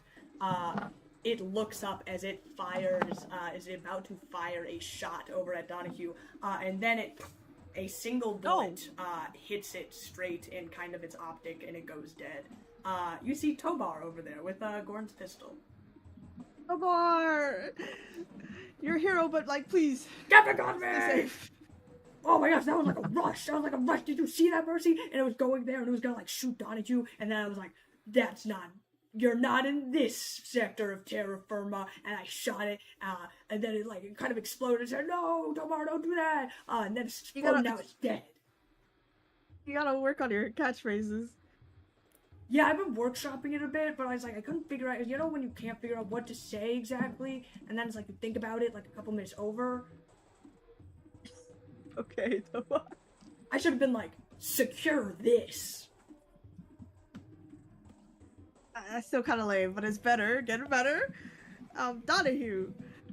Donahue is running over to the kids. You see the teacher and Hawk and Donahue are now kind of like rushing the kids over back to the pupil.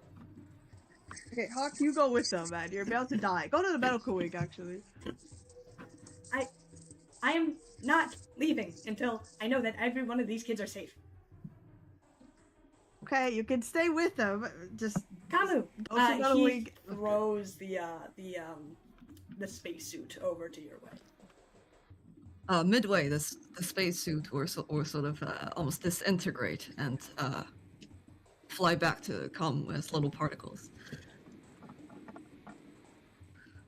Good to see you safe. And Thanks. Tobar, that was a hell of a good job. Yeah, I know. Did I look like Captain Cosmic? Yes. Yes. Come did not see any of the stuff Tobar did, because they were over trying to draw the attention of all of the drones.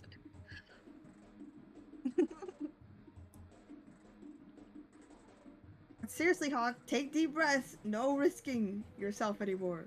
He is kind of ahead of you. It looks like the group is already heading over to the pupil. Tobar, keep an eye on him for me, please. Yeah, I mean, are you guys, like, coming with or what? No, we gotta go deeper. We gotta make sure nobody blows up and dies. Oh, are people blowing up Absalom Station? Maybe. Potentially. We have to make sure the engine room is safe. Oh, well, I mean, we've kind of been... Oh, no, my sickness! Are you alright? Take some water. Oh, the Tobar voice. No, I mean... Yeah, Tobar. Sorry, I died a little. I mean, we've kind of, like, been here all, like, since the siege started, and, like, I haven't seen anything. Oh. Well, we just gotta make sure. No, you're so right. I mean, if I were the bad guy and I were trying to do it, I would, like, wait till the very last minute, right? Because maybe a couple of my guys have gotten, like, caught up or anything, and then, just as everyone thinks they're safe, suddenly, you hear Donahue out from down the hall go, "Everyone duck!" There was a huge screeching sound. You look over, see the kids immediately start screaming and parting the way. A shuttle comes flying down the hallway. This kind of large hallway. It kind of like careens and streaks, very obviously like hitting a couple things as it crashes through the observatory window and gets lodged in kind of the backside. No, not another Are we one. closer to the backside, or are the kids closer to the backside? I would say you guys probably would meet in the middle to like get over to you essentially have to like take the stairs to go down to like loop around. It's kind of like on the other side.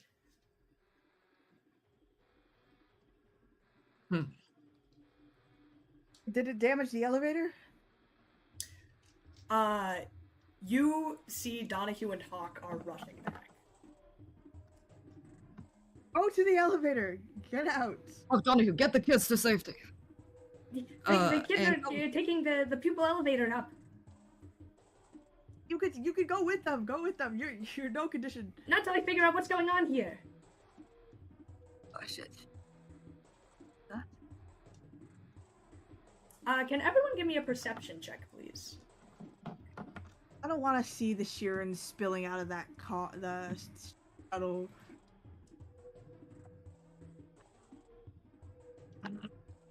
$28. Well, that's a pretty good roll, actually. 23. You all rush together, Tobar, Hawk, Donahue, you guys. As you guys peer over to see what the hell this ship is, you see ship-shaped packing on the side of this ship. Small ship. In kind of like skidding out, it is like torn open a part of the hull. You see the engine is still running. It is still active. But you've torn open enough of it to see that inside this ship, actually, there are no Sheeran. You see a figure kind of slumped over at the helm, piloting the ship. They don't appear to be moving. But in the back, you see blinking red lights. Sue? The pilot does look to be a Sheeran, yeah. I'm at the blinking red lights. Is that like technology? King Howell reasonably deduced that the blinking red light is bomb or something. As you're about to say that, what? Hawk looks over. That thing is loaded with IEDs. Yeah, a bomb! It's a bomb! Okay, how do we get Howell was this going out to right rush now? towards the ship. You begin to rush over, as you start rushing. Hawk is also rushing over to the ship. Should we drive this thing out, or can you disable all these bombs? Hawk has already run ahead. Kamu will try to get ahead of Hawk. Hawk is trying to get ahead of you. This is a classic race. You're like probably 5 HP, Hawk. Stop.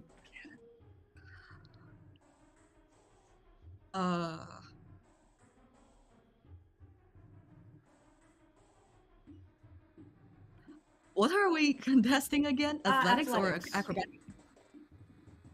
Does acrobatics also work? No, this is straight race. fine. 19 Tobar. for athletics. Okay.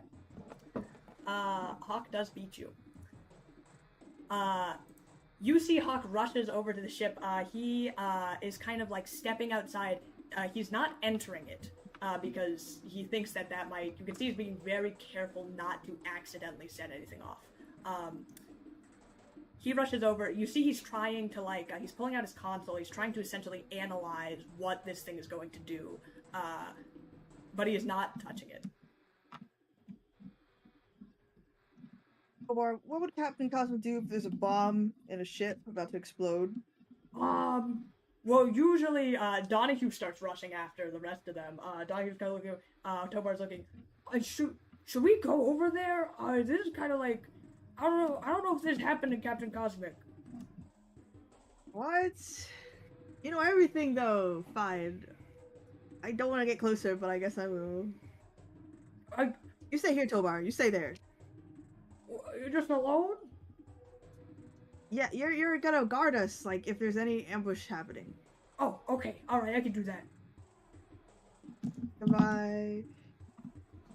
You start running over to the shuttle. Kama, you arrive to see that Hawk is kind of like finishing up his analysis. What do we have here? I think they're on a timer. That's my best guess. I don't want to go in there and accidentally set anything off. Tobar, the engine is on, isn't it? I think so. I think it was supposed to come in here and immediately explode, but I think maybe the driver may have missed. Loser. Come looks back at its trail. Looks like it. If this thing goes off here, Kamu, it's taking out the entire bottom half of the station. The elevator's not going to make it up in time. Kamu's going to push Hawk and get into the driver's seat. Hawk is going to fight you on this. Bro, are you trying to make a sacrifice, Hawk? Can you make a contested acrobatics? Acrobatics, okay. Abu, if I take a piece of you and you blow up, will you be able to regenerate from the piece I have? We'll see. Don't worry, Kamu is not trying to die here.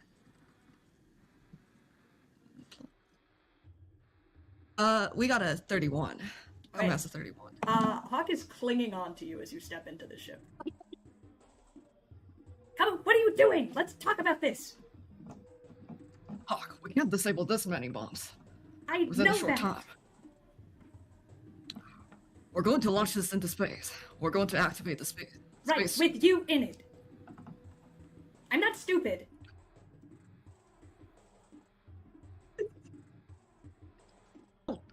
You have a family, Hawk. So do you. Someone has to do this. And it doesn't have to be you. Kamu, I have maybe 7 years left. Maybe 10. Ah. That was not the time, Hawk. Well, you're making it about you, so yeah, it kind of is. Donahue and Mercy, you guys arrive just as you see Hawk and Kamu arguing kind of in the seat. What is going on? Donahue, please. Big Hawk. What the hell's going on here? The ship is loaded with bomb. It can take out the entire Absalom Station. And someone's got to pilot it out, is that right? Donahue, Mercy, Donahue. you can't let... Kamu's just gonna kill themselves over this. You can't let them do it. No, we're going to go into space. We're going to launch ourselves from the seat. The ship is going to keep going, but we're going to wear the spacesuit. Well, then You give can me find a the way. spacesuit. I'm faster than you, Kamu. I just proved it. I have a better chance. Hawk, it doesn't work that. Actually, mechanically, it doesn't work that way. Cum has to be within certain distance of Hawk their does not care. body. Hawk. There's another spacesuit. There's usually normal shuttles have an ejection pod from the pilot seat. You could activate it anyone. Anyone can do it. Let Kamu do it. Why? Don't So believe in them? Kamu can risk their life? They're an operative. They know what they're doing. They're an expert. I'm not going to risk it. Hold on, everyone. Calm down. This looks like a classic ship freighter. Yeah. Yes. Look, there might be an autopilot on it. Oh. That's a good point. The engines, they're still on. We could start... Com's going to go to the, terminal to see the, Com's going to go to the ship's, pilot seat and try to see if there is a backup program. You start looking through it. The console looks pretty rough on this thing. I need to make a roll here real quick. The console looks pretty rough on this thing. Like, maybe it's been, like, jailbroken or hacked or some way. You hear...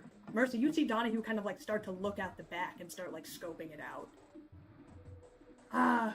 Look, I'm not a tech guy, but is this anything? Oh, Yeah. let's take a look. Come hops down with Hawk still attached to them. Hawk is still holding on to you in a death grip.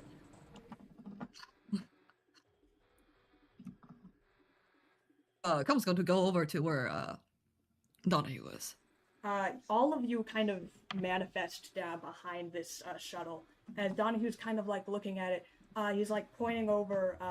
You see this device that is kind of like attached to the back of the shuttle. Another bomb? What's that? This device. No, it's... I Come will don't actually know raise what this is, actually. It doesn't look like anything we've seen. No, it's really weird architecture, too. Come on, help me take a look at this. Hawk will either help you on this engineering check, or you can help Hawk. Come will help Mercy Hawk. was about to push Hold the on, button. let me double check something. Did you say Mercy was about to push it? Yeah. Mercy, you like pull out your hand and Hawk and come slap it.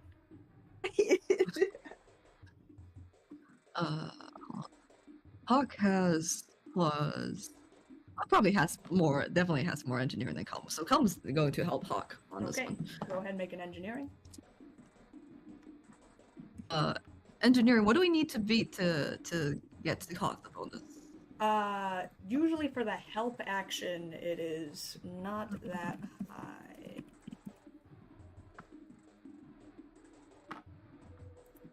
I think you have to beat the skill.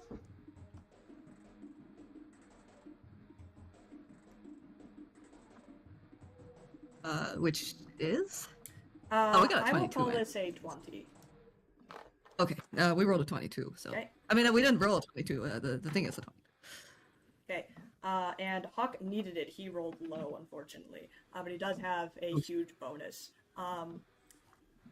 So he does beat it. You see he, like, kind of, Mercy, you go over to poke it, and they immediately slap your hands. I'm an engineer. It's like some sort of sensor, I think? What? Yes, this doesn't look like an Oxford bomb or anything. It's... No, I don't think so. It's, kind of weird, actually. Like, this material, it's kind of like, I don't know, old-fashioned, I'd say. Mercy really wants That's to almost push it. Valerian? Yeah, I think it'd be fine if you push it. It's just, I mean, we could actually probably remove it, I think. How would that help, though? Is that the sensor that'll trigger the bombs, or...? I don't know. It doesn't even, like, look connected to the inside of the ship or anything. But it could be, like, wireless or something. Okay. Sure, take it off. Hawk goes over to, remove it. Give a quick engineering check. You see he kind of, like, slides it under, it pops off. Very kind of, like, rugged. Almost made of, like, some sort of, like, old cobalt or stone or something. And it's kind of, like, emitting, like, a faint purple light as he kind of, like, flips it over. I think it's, like, some sort of sensor or something.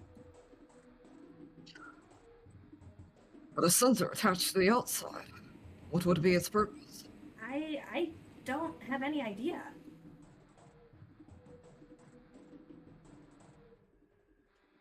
Well, when you went inside, did you find the autopilot thing? No, well, the console is damaged. But we can look again. I don't know. It's like I can almost place this. I think I've like seen kind of something like this before. Like I can almost. It's not quite Absalom. Kind of reminds me of like Castrovel? Valerian. No, not Castrovel. Kind of like it's Dwarven.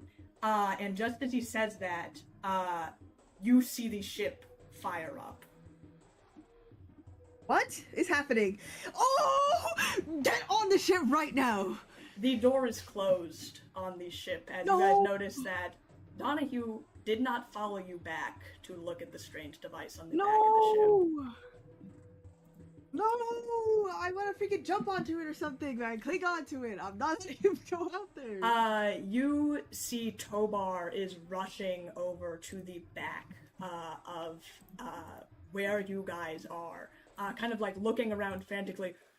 Mercy, I'm really scared because suddenly you guys left me alone, and I don't really like to be left alone. I thought maybe that like the Sheeran would come up or something, or that there'd be like the Swarmites or something. Tobar, And things are going throw on. me And none on of you top tell of me the what's ship. happening.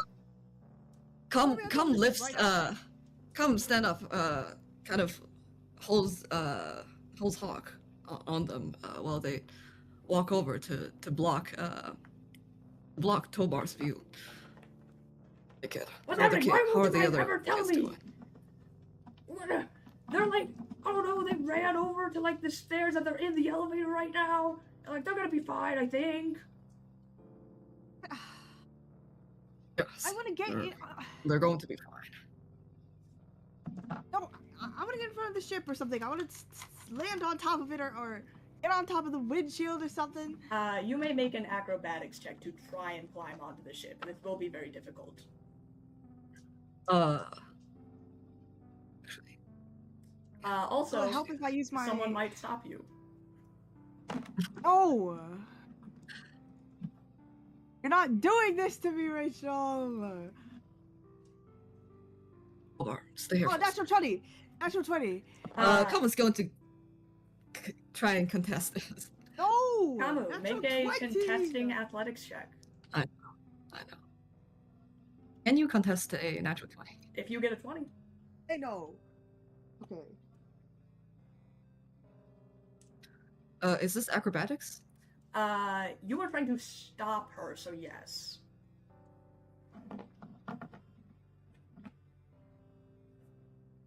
We don't have a 20.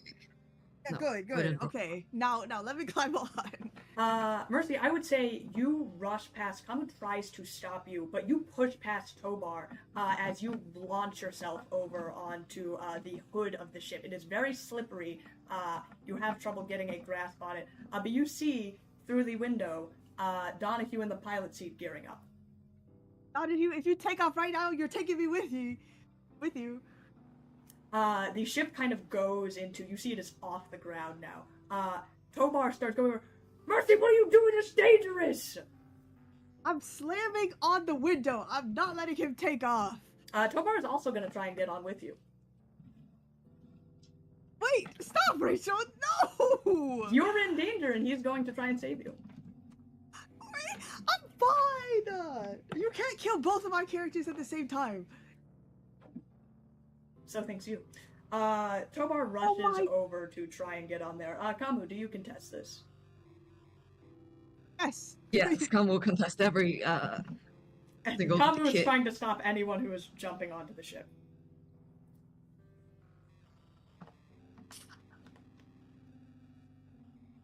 Oh my god. We rolled a 9. You rolled, wait, you got a 9? On acrobatics? No, I rolled a acrobatics. That is a 26. Yes, for you acrobatics. easily stop Tobar. He is not very athletic. But he is yelling, Mercy! Mercy, get down from there!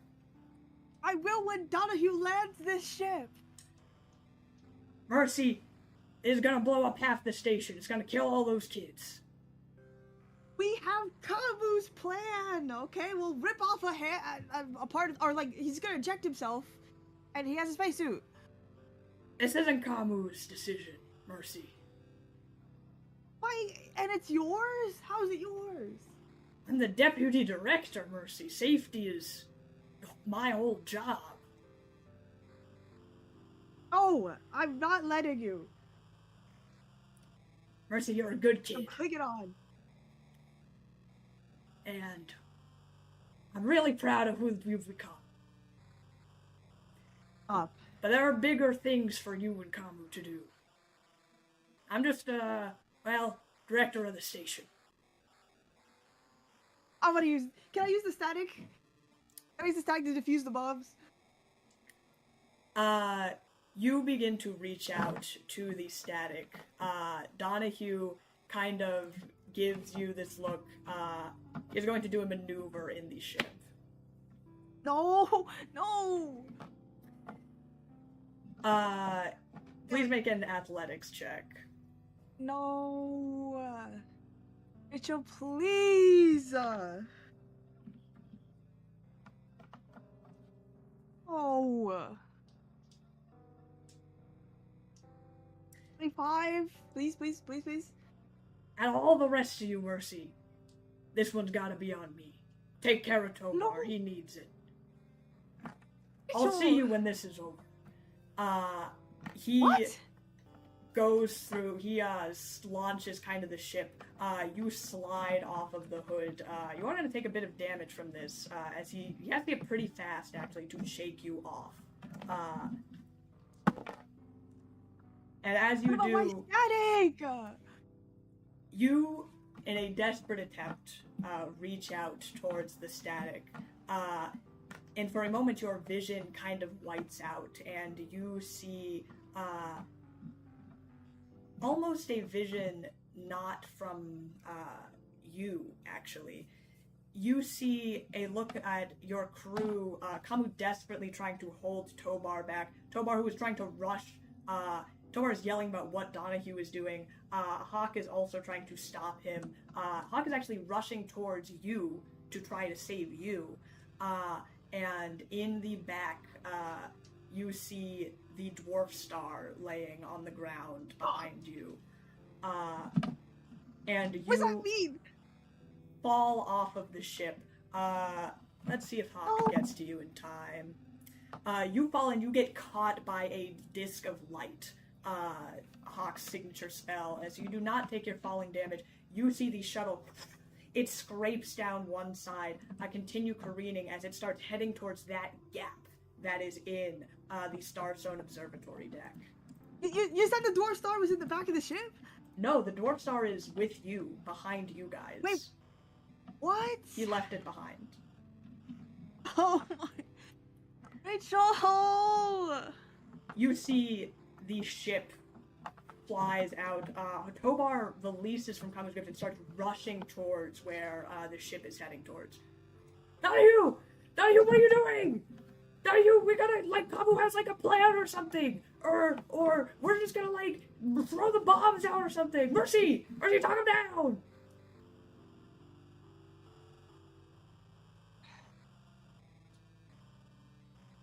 I don't have anything I can do!